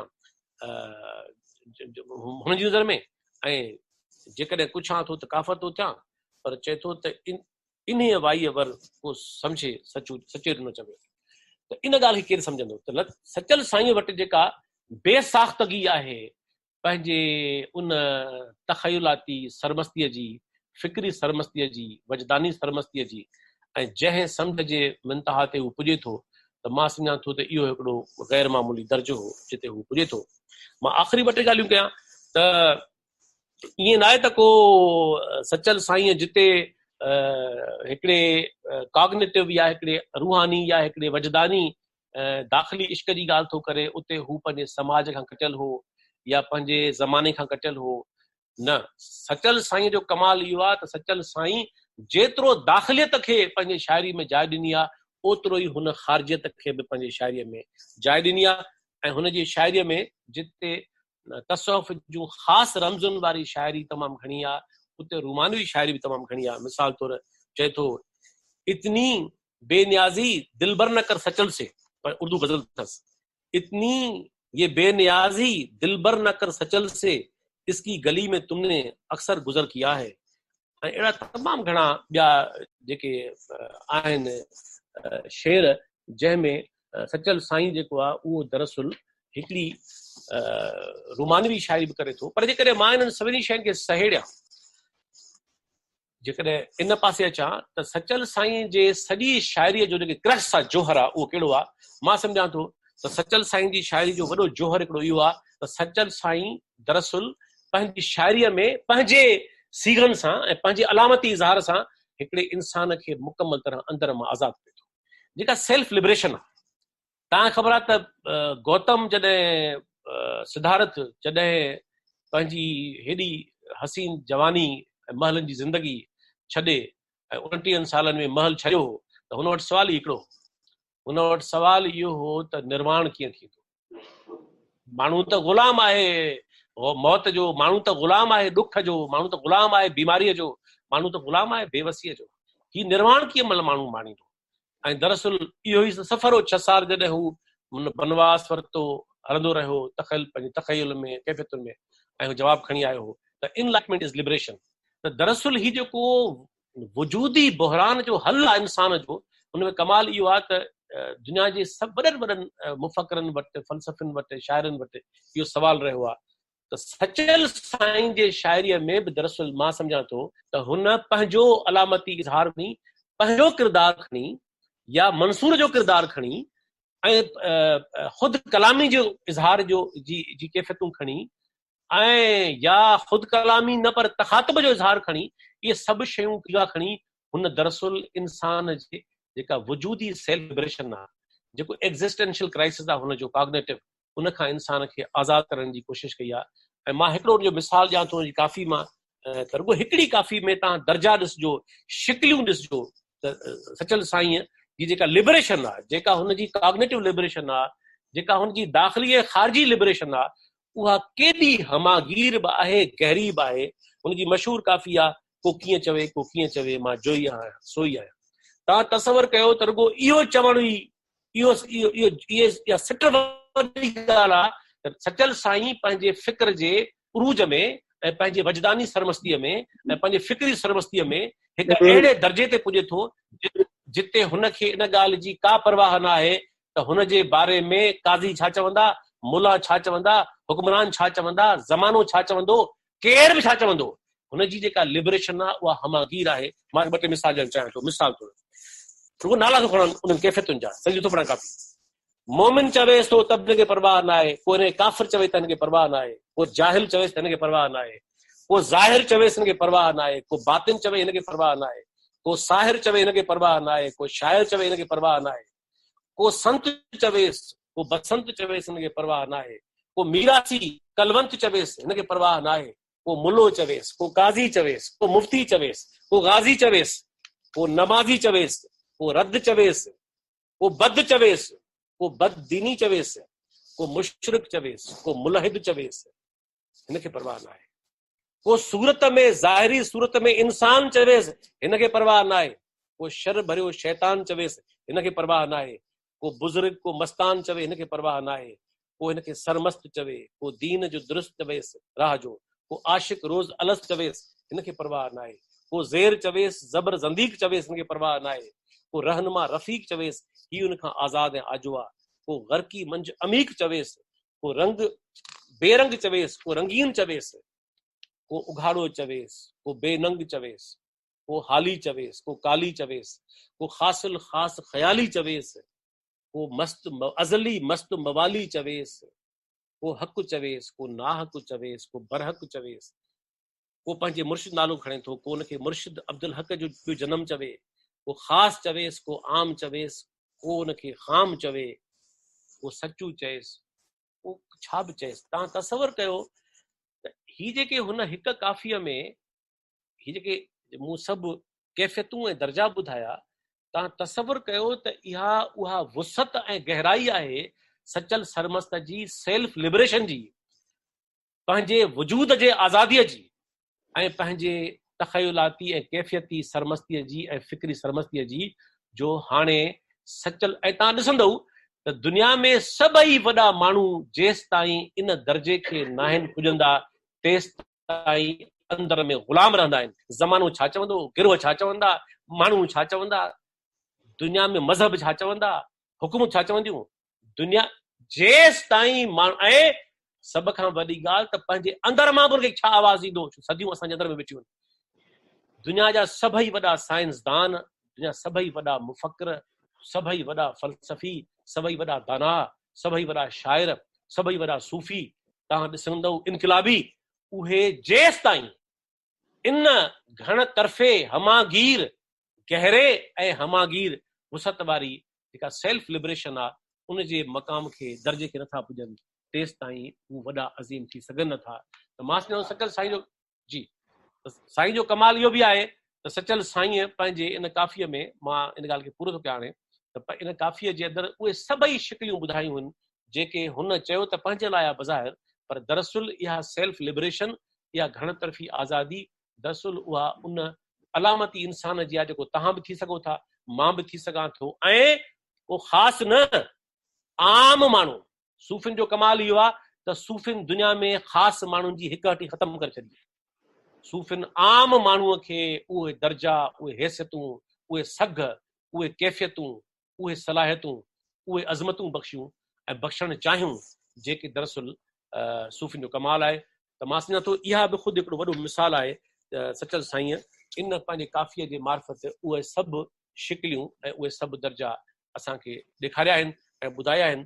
मां सिर्फ़ु आख़िरी ॻाल्हि जे करे तव्हां मूंखे इजाज़त ॾियो त हिन ॻाल्हि सां मां पंहिंजी ॻाल्हि खे पूरो कंदुसि। जे मां पंहिंजी ॻाल्हि खे सही ॾियां त सचल साईं, मां पंहिंजी ॻाल्हि खे हीअं सही ॾींदुसि, सचल साईं दरअसल रुगो सिंध जी न, नंढे खंड जी न, पर सचल साईं दुनिया जे तसौफ़ जी जेका शाइरी जी रिवायत आहे उन जे दौर जे पुॼाणी जे आख़िरी वॾनि शाइरनि मां आहे। जेतोणीकि मुंहिंजे ख़्याल में उन रिवायत जो दुनिया में आख़िरी वॾो शाइर ख़्वाजा ग़ुलाम फरीद आहे, जेको उन खां पोइ जो आहे, पर हू उन सॼे दौर जो आख़िरी वॾनि शाइरनि मां आहे।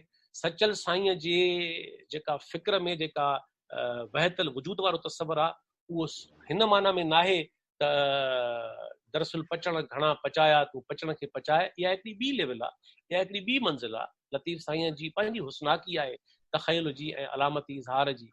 पर सचल साईं वटि वरी उन जो बरमला इज़हार आहे, बेखौफ़ इज़हार आहे, छाकाणि त हुनजो रोल मॉडल मंसूर हलाज आहे।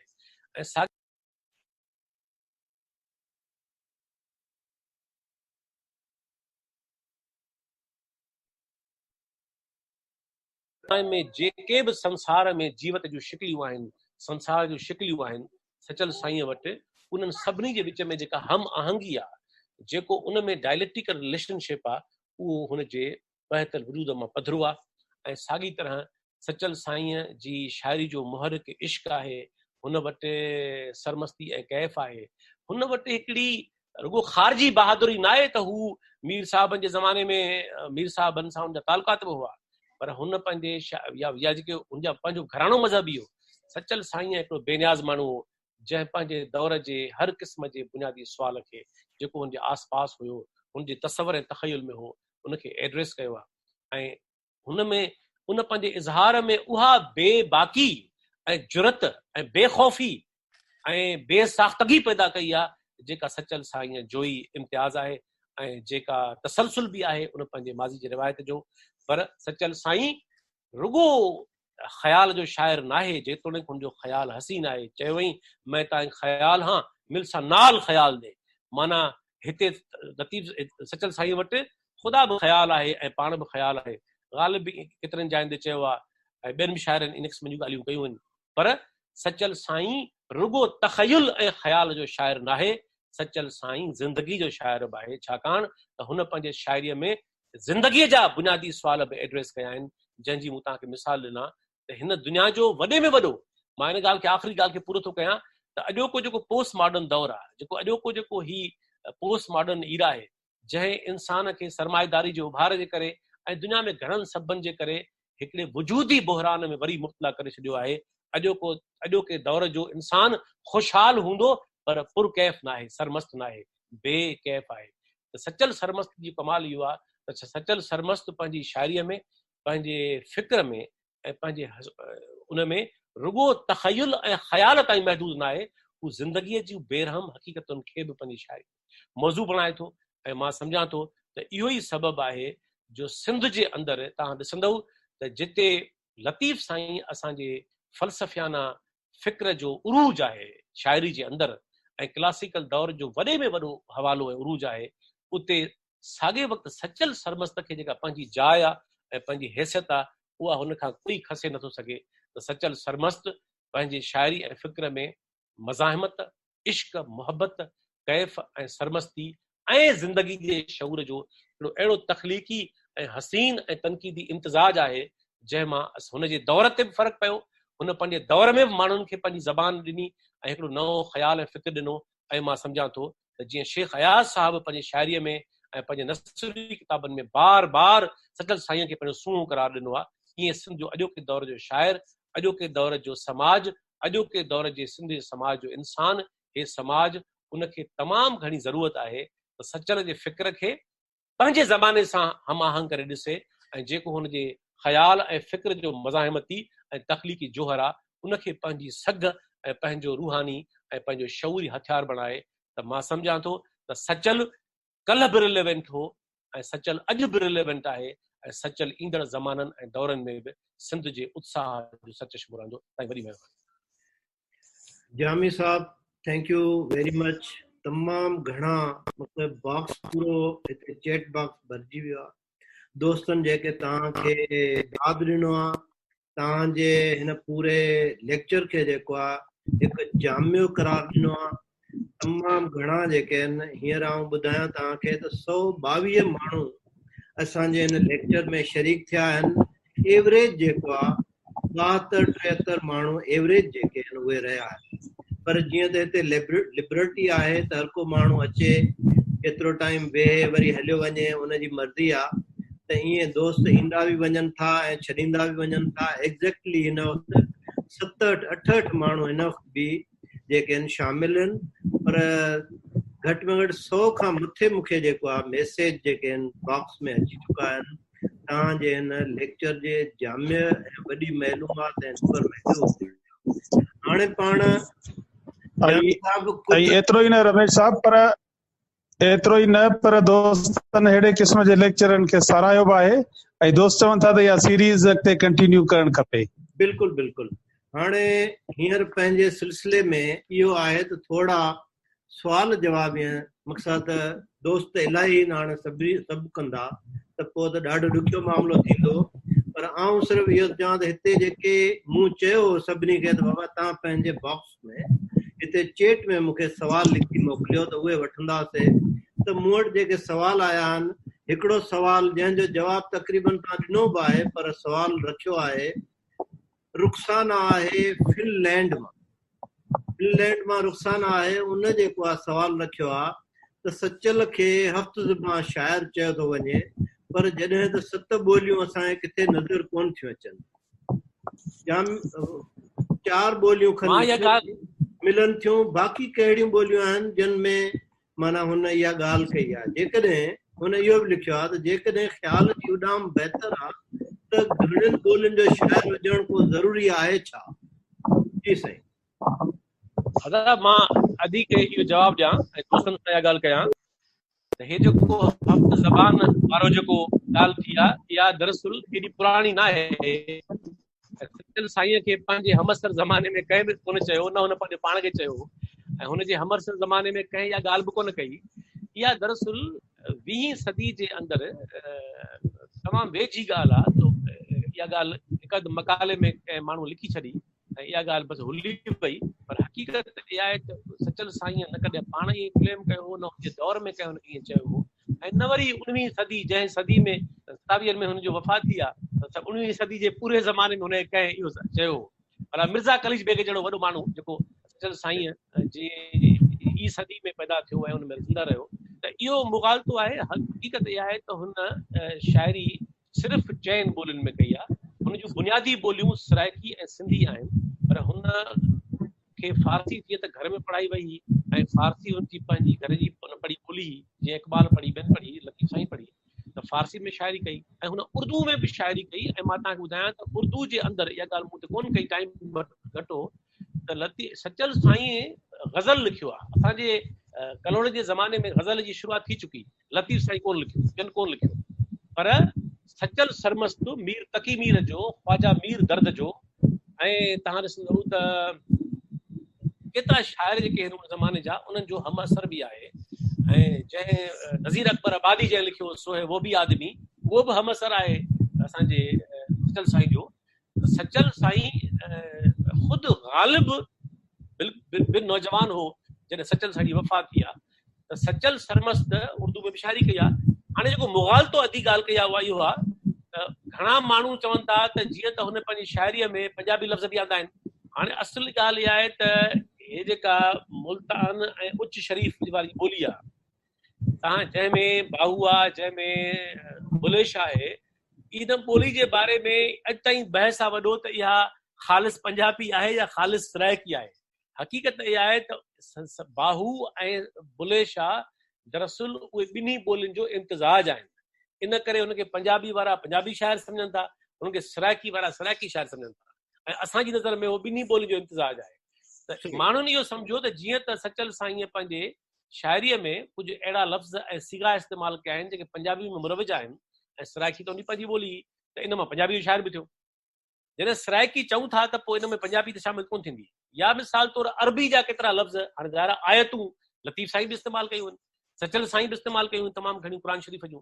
त इन करे आयतुनि जे इस्तेमाल सां या अरबी जे लफ़्ज़नि जे इस्तिलाहनि जे इस्तेमाल सां इहो चवणु त को अरबी जो शाइर बि हो, या ईअं हिंदी जी बारे में त उहो हिंदी उर्दू ऐं हिंदी में रस्मुल ख़त जो फ़र्क़ु आहे, ऐं जेका क्लासिकल दौर जी उर्दू इस्तेमालु कई आहे पंहिंजे असांजे सचल साईं, त उहा त घणे भाङे आहे ई लखनऊ वारी उर्दू आहे, उहा उर्दू जेका आहे उन ते असर त उन ज़माने जो आहे।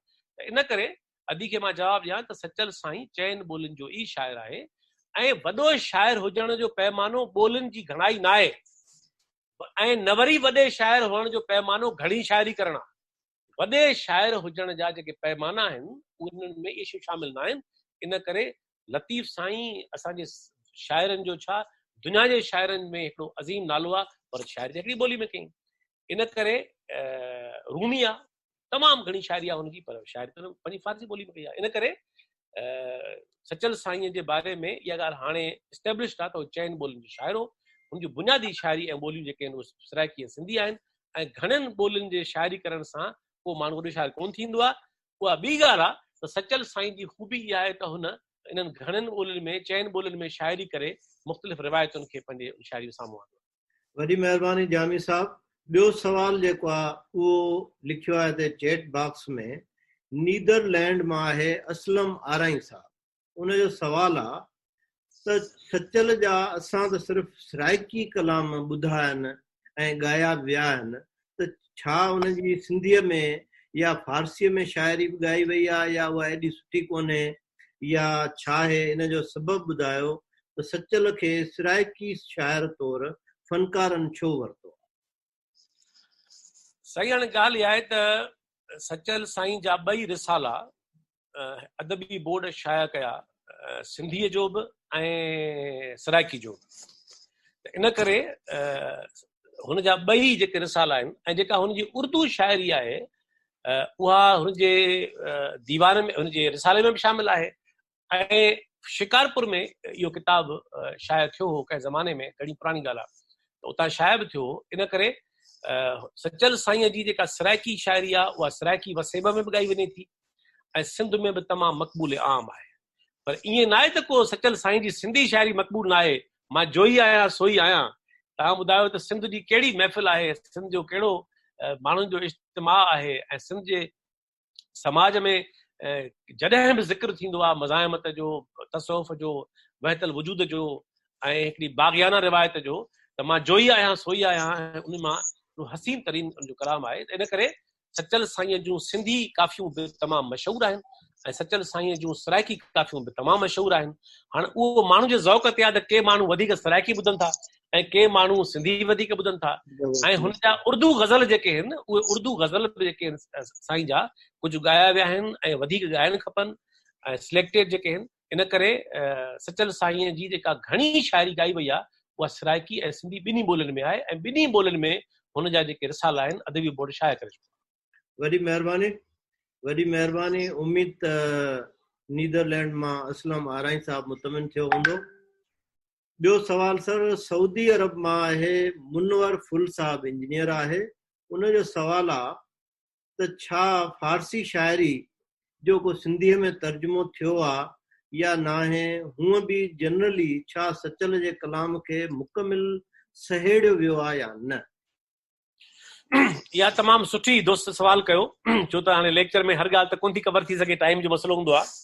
पर मां इन जो जवाबु ॾियां त सचल साईं बि पंहिंजे पाण सां ईअं ई कयो जीअं लतीफ़ साईं पंहिंजी शाइरी करार ढंढ में लोड़े छॾी। जीअं करार ढंढ में लतीफ़ साईं पंहिंजी शाइरी लोड़े छॾी, ऐं पोइ जेको हुनजे मुरीदनि खे, हुनजे आशिकनि खे, हुनजे महफ़िल जे माण्हुनि खे यादि ही ज़बान हुई, वरी उहा ॿीहर उतारी वई ऐं उहा महफ़ूज़ रहिजी वई। ऐं इहा साॻी सूरत हाल बुले शाह जी आहे त बुले शाह जो 70 सैकड़ो कलाम ज़ाया थियल आहे। बुले शाह जी फ़क़ति उहा शाइरी महफ़ूज़ थी आहे जेका माण्हुनि खे बरज़बान यादि हुई या ॻाई वेंदी हुई। ख़्वाजा ग़ुलाम फ़रीद जंहिंजी वफ़ात 1901 में थी आहे, जेको हाणे जो शाइर आहे, उनजो सॼो कलाम महफ़ूज़ कोन हो, रिकॉर्ड ते ई कोन हो। ख़्वाजा साहब बि पाण कोन ॾेई वियो माण्हुनि खे। 1939 में पहिरियों दफ़ो वालीअ बहावलपुर ख़्वाजा साहब जो कलाम जेको ॿुधो महफ़िल में, त पोइ उन कंहिं माण्हू खे असाइनमेंट ॾिनी ऐं उहो शाइर थियो 39 में।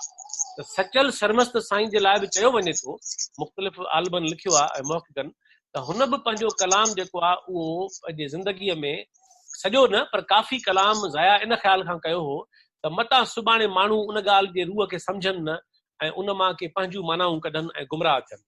इन करे सचल साईं बि केतिरो पंहिंजो कलाम ज़ाया कयो, पर ज़ाहिर आहे सचल साईं जे ज़माने में सचल साईं जी शाइरी ॻाई वेंदी हुई ऐं उन जेका आहे माण्हुनि खे बरज़बान यादि बि हुई।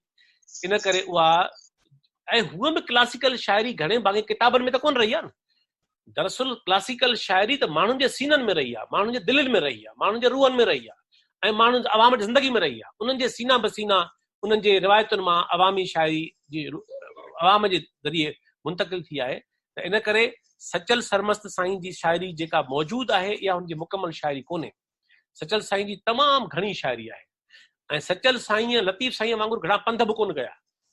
सचल साईं घणे भाङे दराज़नि में ई रहियो ऐं हो सफ़र घटि कंदो हो। जीअं लतीफ़ साईं सफ़र तमामु घणा कया आहिनि, त सचल साईं जी हयाती ॾिसूं था त सफ़र घटि कई ऐं सचल साईं खे लतीफ़ साईं जी भेट में हयाती वधीक नसीब थी। यानी तक़रीबन 90 साल जी उमिरि सचल साईं जी थिए थी या 88 साल थिए थी ऐं हू घणे इन करे शाइरी हुन जो। ऐं ॿियो ॾाढी हिकिड़ी सुठी ॻाल्हि लिखी मोहसिन काशिफ़ साहब, हुन लिखियो पंहिंजी किताब में त सचल सरमस्त दरअसल पहिरीं सूफ़िया पोइ शाइर आहे। ऐं इहा केतिरनि ॿियनि माण्हुनि ते बि ॻाल्हि लागू आहे त शाइरी जो शौक़ी न हो रुगो, हुनजे दिलि में जेके ॻाल्हियूं ॾाहप भरियूं, जेको हुनजो फ़िक्र हो, उनजो इज़हार जो ज़रियो शाइरी हुई। छाकाणि त जेके वॾा शाइर हुआ इहे शाइरी बराए शाइरी वारा शाइर कोन हुआ। जीअं लतीफ़ साईं आहे, सचल सरमस्त ॿिया आहिनि, इहे पंहिंजे फ़िक्र खे शाइरी जे सीगे में इज़हार कंदा हुआ।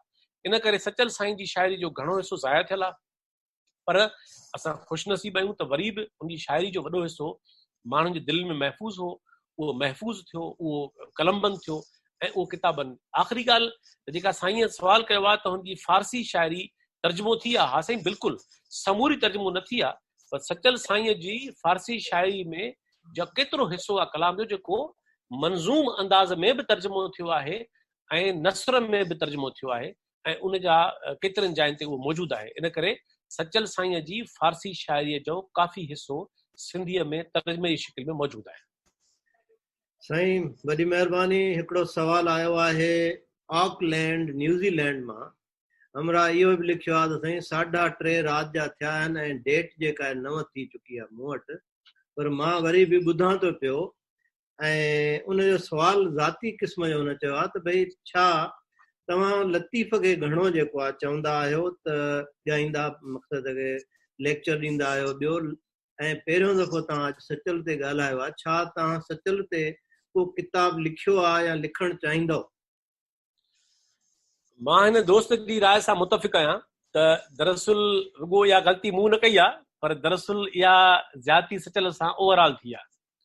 त असांजी सीनियर पीढ़ी मां बि जेके वॾा आलिम हुआ, जेके अदब जा पारखू हुआ या तसौफ़ जी शाइरी जा पारखू हुआ, उन्हनि जेतिरो लतीफ़ साईं ते घणो कमु कयो, उनजी भेट में सचल साईं ते कमु थी कोन सघियो।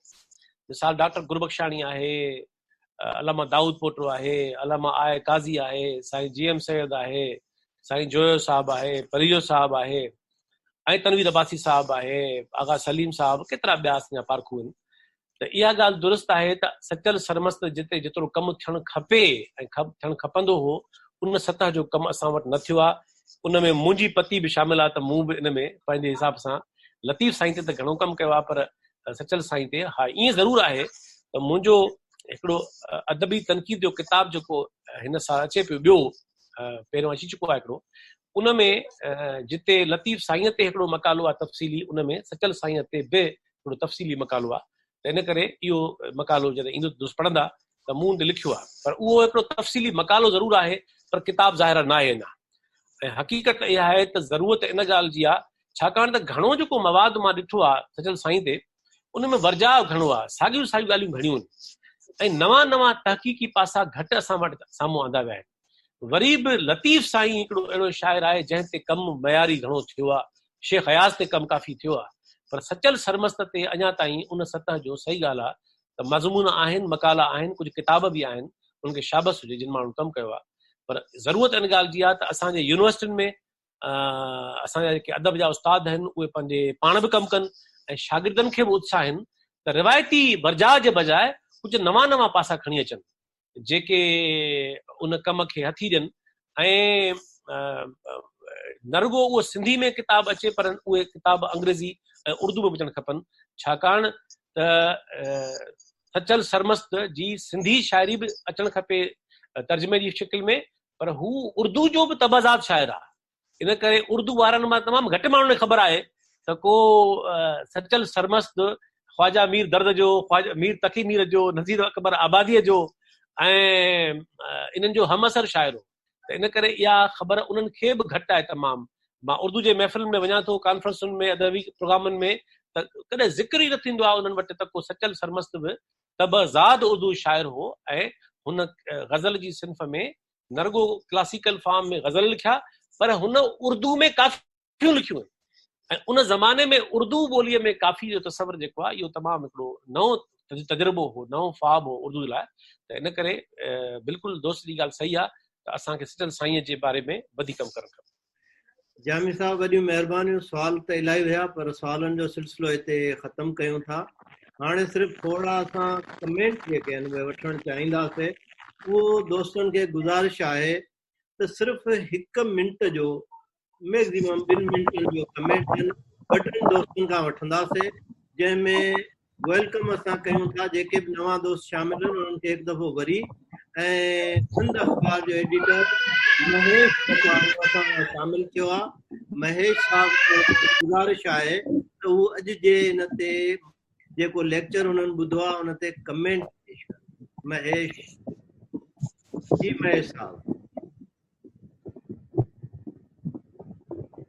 महेश साहब तव्हांजी, हा जी हाणे आवाज़ अचे थो, ठीकु आहे जी साईं। आवाज़ अचे, महिरबानी तव्हां हुजण साहब जी तव्हांजी।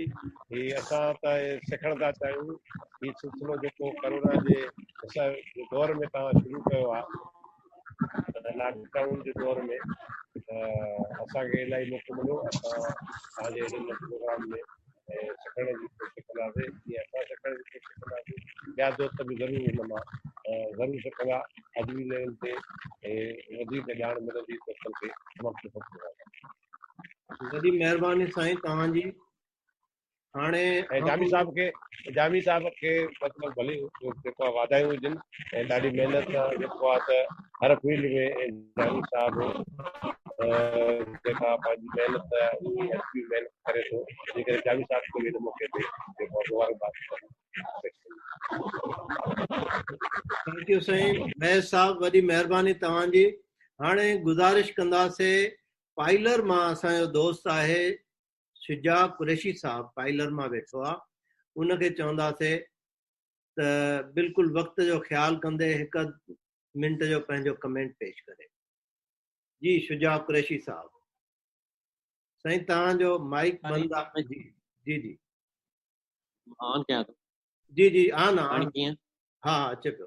जी जी वॾी महिरबानी। ऐं जामी साहब जो एॾो पुरमग़ज़ लेक्चर ॿुधण खां पोइ काफ़ी ख़ुशी बि थी आहे ऐं काफ़ी मालूमात में इज़ाफ़ो थियो आहे। मुंहिंजो हिकिड़ो नंढिड़ो सुवालु इहो हो त सचल चेयर शाह लतीफ़ बिटाई जी यूनिवर्सिटी में क़ाइमु आहे, उन ते रिसर्च केतिरी कई आहे? छाकाणि त इलाही सारो जेको मवाद आहे उहो अणछपियल आहे।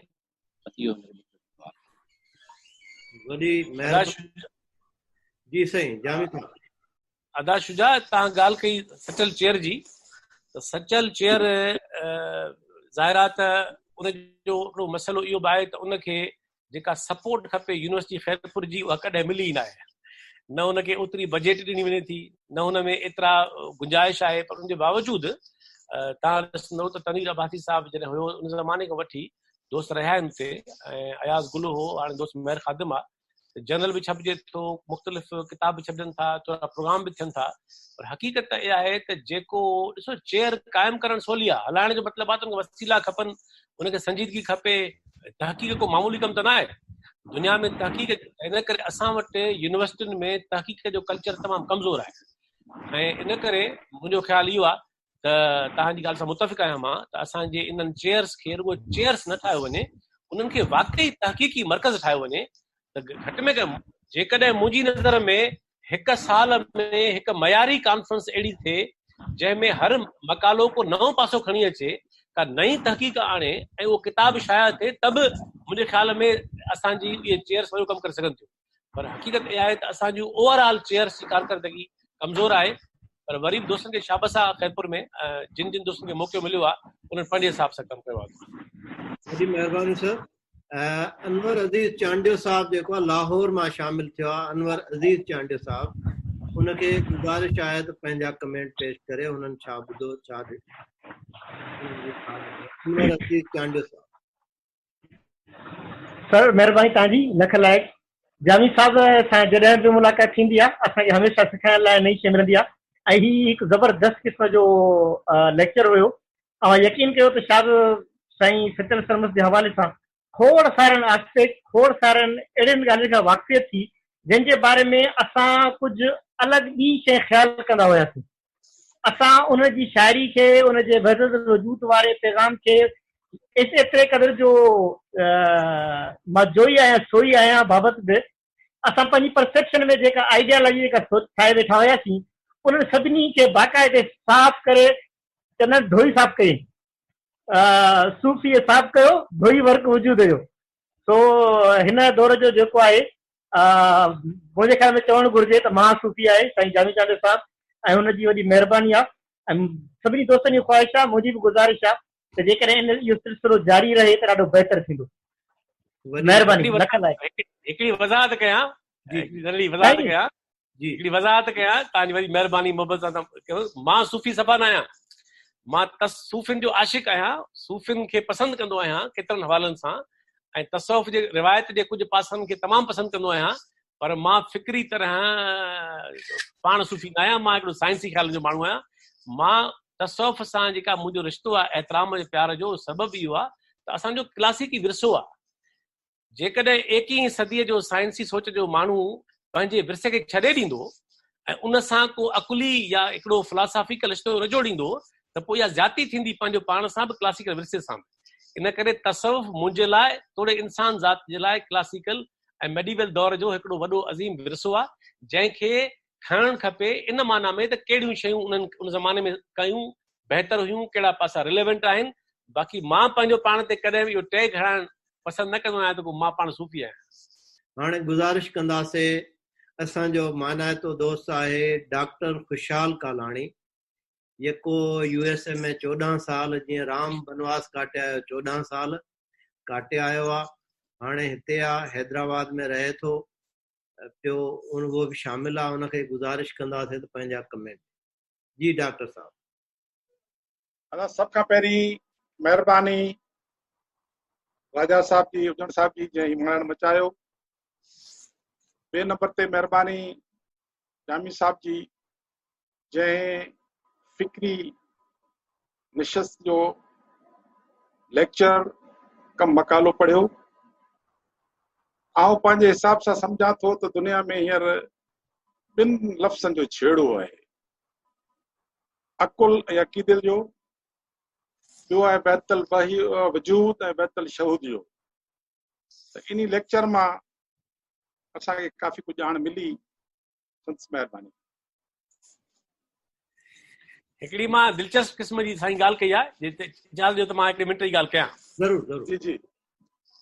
छो त इहा ॾाढो दिलचस्प पासो आहे ऐं इनखे मूं सचल साईं वारे मकाले में तफ़सील सां लिखियो बि आहे।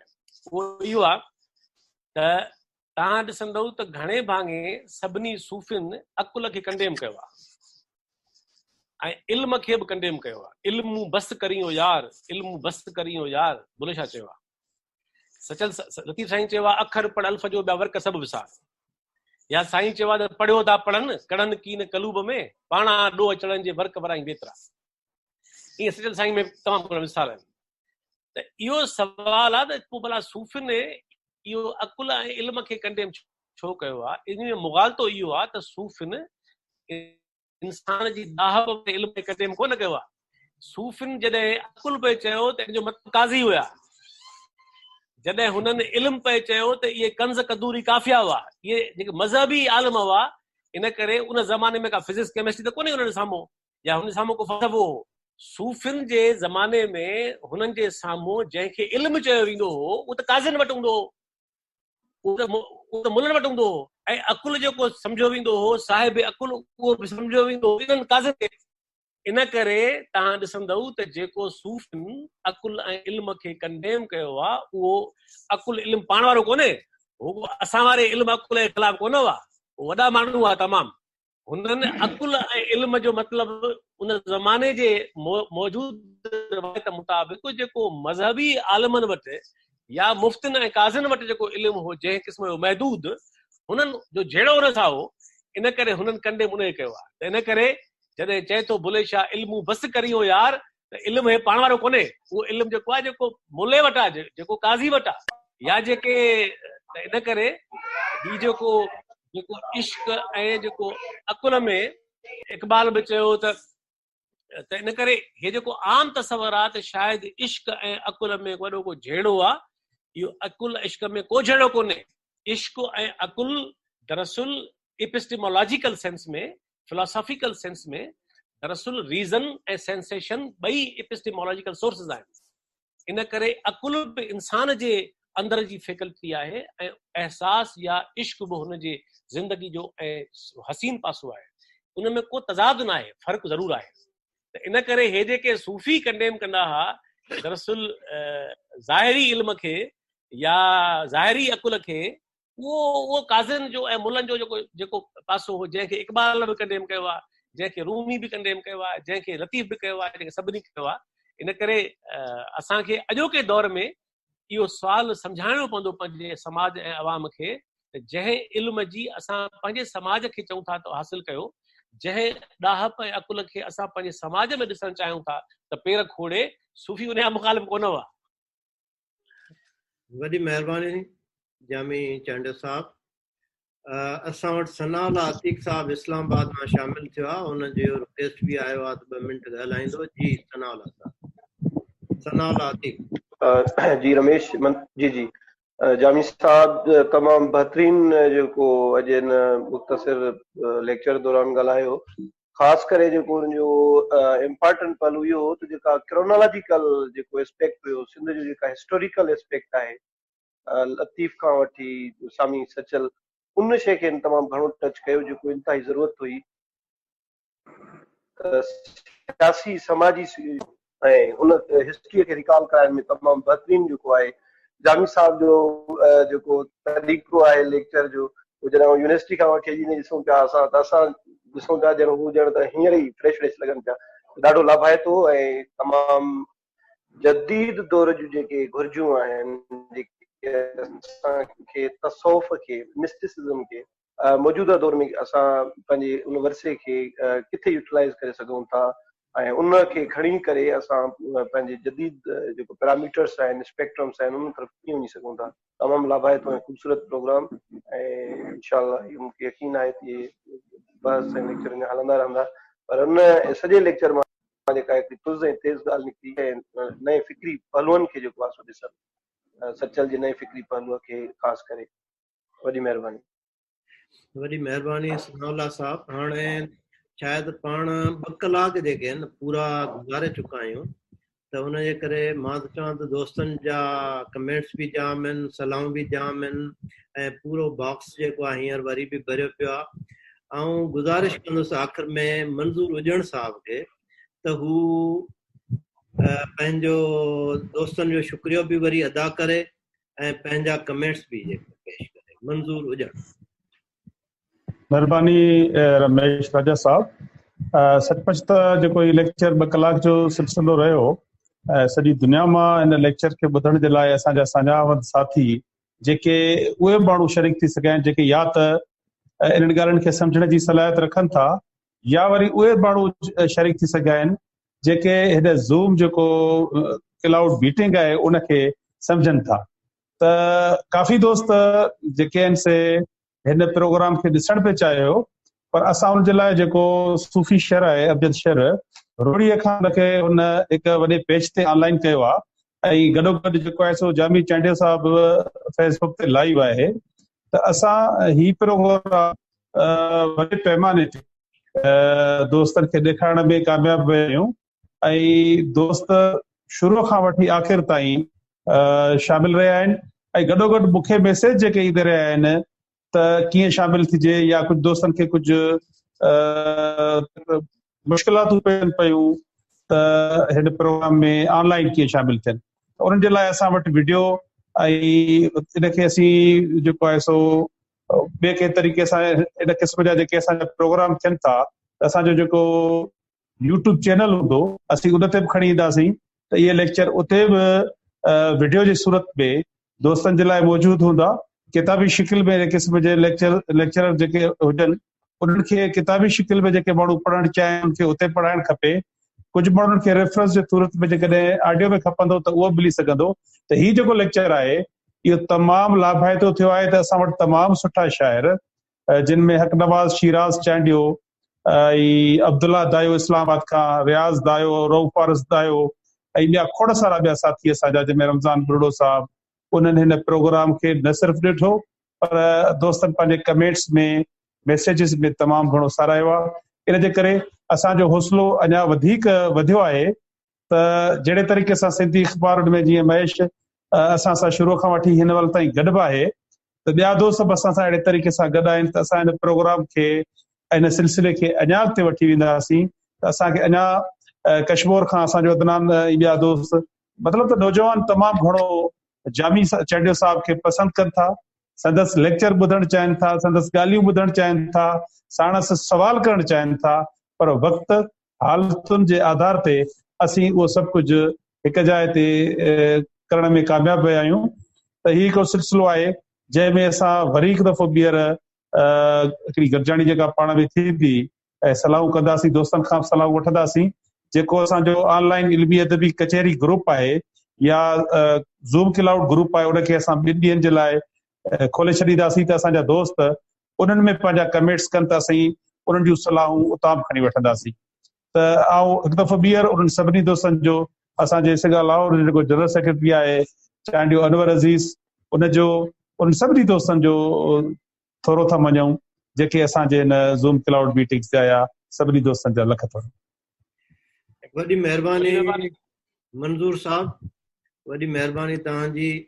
वरी हिकु दफ़ो जेको आहे सभिनी जा नाला खणी मां चवां थो पियो, तव्हां सभिनी जी महिरबानी।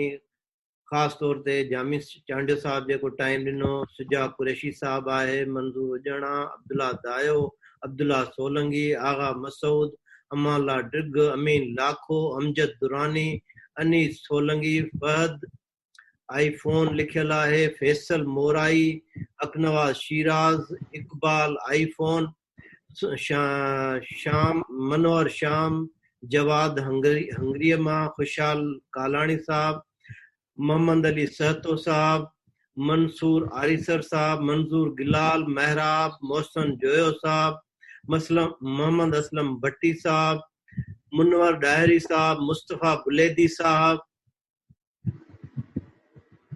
मोहम्मद अयूब लाड़क साहब, ओम प्रकाश, पीर बख्श खोखर साहब, रोहत सईदीन शाह शेख, सनाउल्ला अतीक, शेवन राम, सरवान, सूफी शर, ज़मीर उजण, चांडियो अनवर अज़ीज़ साहब, मुस्तफ़ा पंवर ऐं सुनील कुमार, सभिनी जी वॾी महिरबानी। हिन सचल जे शहर सां पाण हिन जो इख़्तिताम कंदासीं ऐं पाण इहो जामी साहब जी जीअं सलाह आहे ॿियनि सभिनी दोस्तनि जी, हिन सिलसिले खे कोरोना जेसि ताईं आहे या उहा चवंदासीं त ख़तमु थी वञे, पर हीउ सिलसिलो पाण वीकेंड्स ते हमेशह जारी रखंदासीं। अहिड़ा लेक्चर थींदा, तव्हांजो साथ खपे। आख़िर में सचल जो शहर, वाली वसाएज दर्द मंदीअ जो देस, वाली वसाएज दर्द मंदीअ जो देस, पिरी मुंह परदेस उठे ईंदम ओॾ। वॾी महिरबानी। सामाईन ही लेक्चर अवां जी समात में पेश कराया आहियूं। हिन प्रोग्राम बाबति के भी राय ॾियणी हुजे असांखे ईमेल कयो। असांजी ईमेल एड्रेस आहे info@radiovoiceofsindh.com। पंहिंजे मेज़बान वहीद मुस्तफ़ा खे ॾींदा इजाज़त सदाईं गॾु।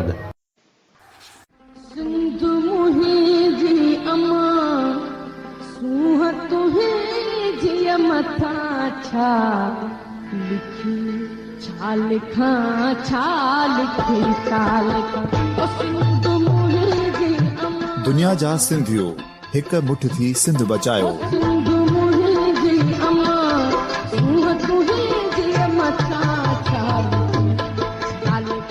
सिंध जो क़ौमी आवाज़ Radio voice of Sindh London.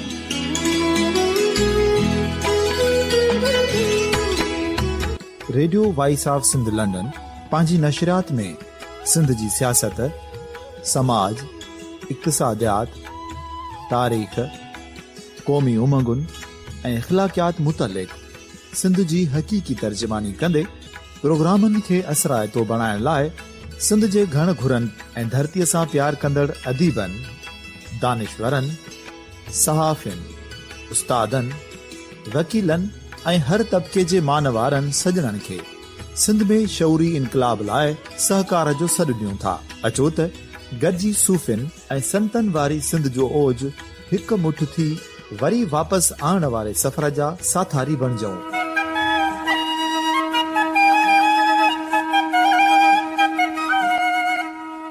हिक नए सुबुह जी शुरूआत जो पड़ाॾो घर घर, ॻोठ ॻोठ ऐं शहर शहर ताईं पहुचायो। शाल सिंध आबाद ऐं ख़ुशहाल थिए, सिंधी माण्हू सुखियो ऐं सताबो थिए।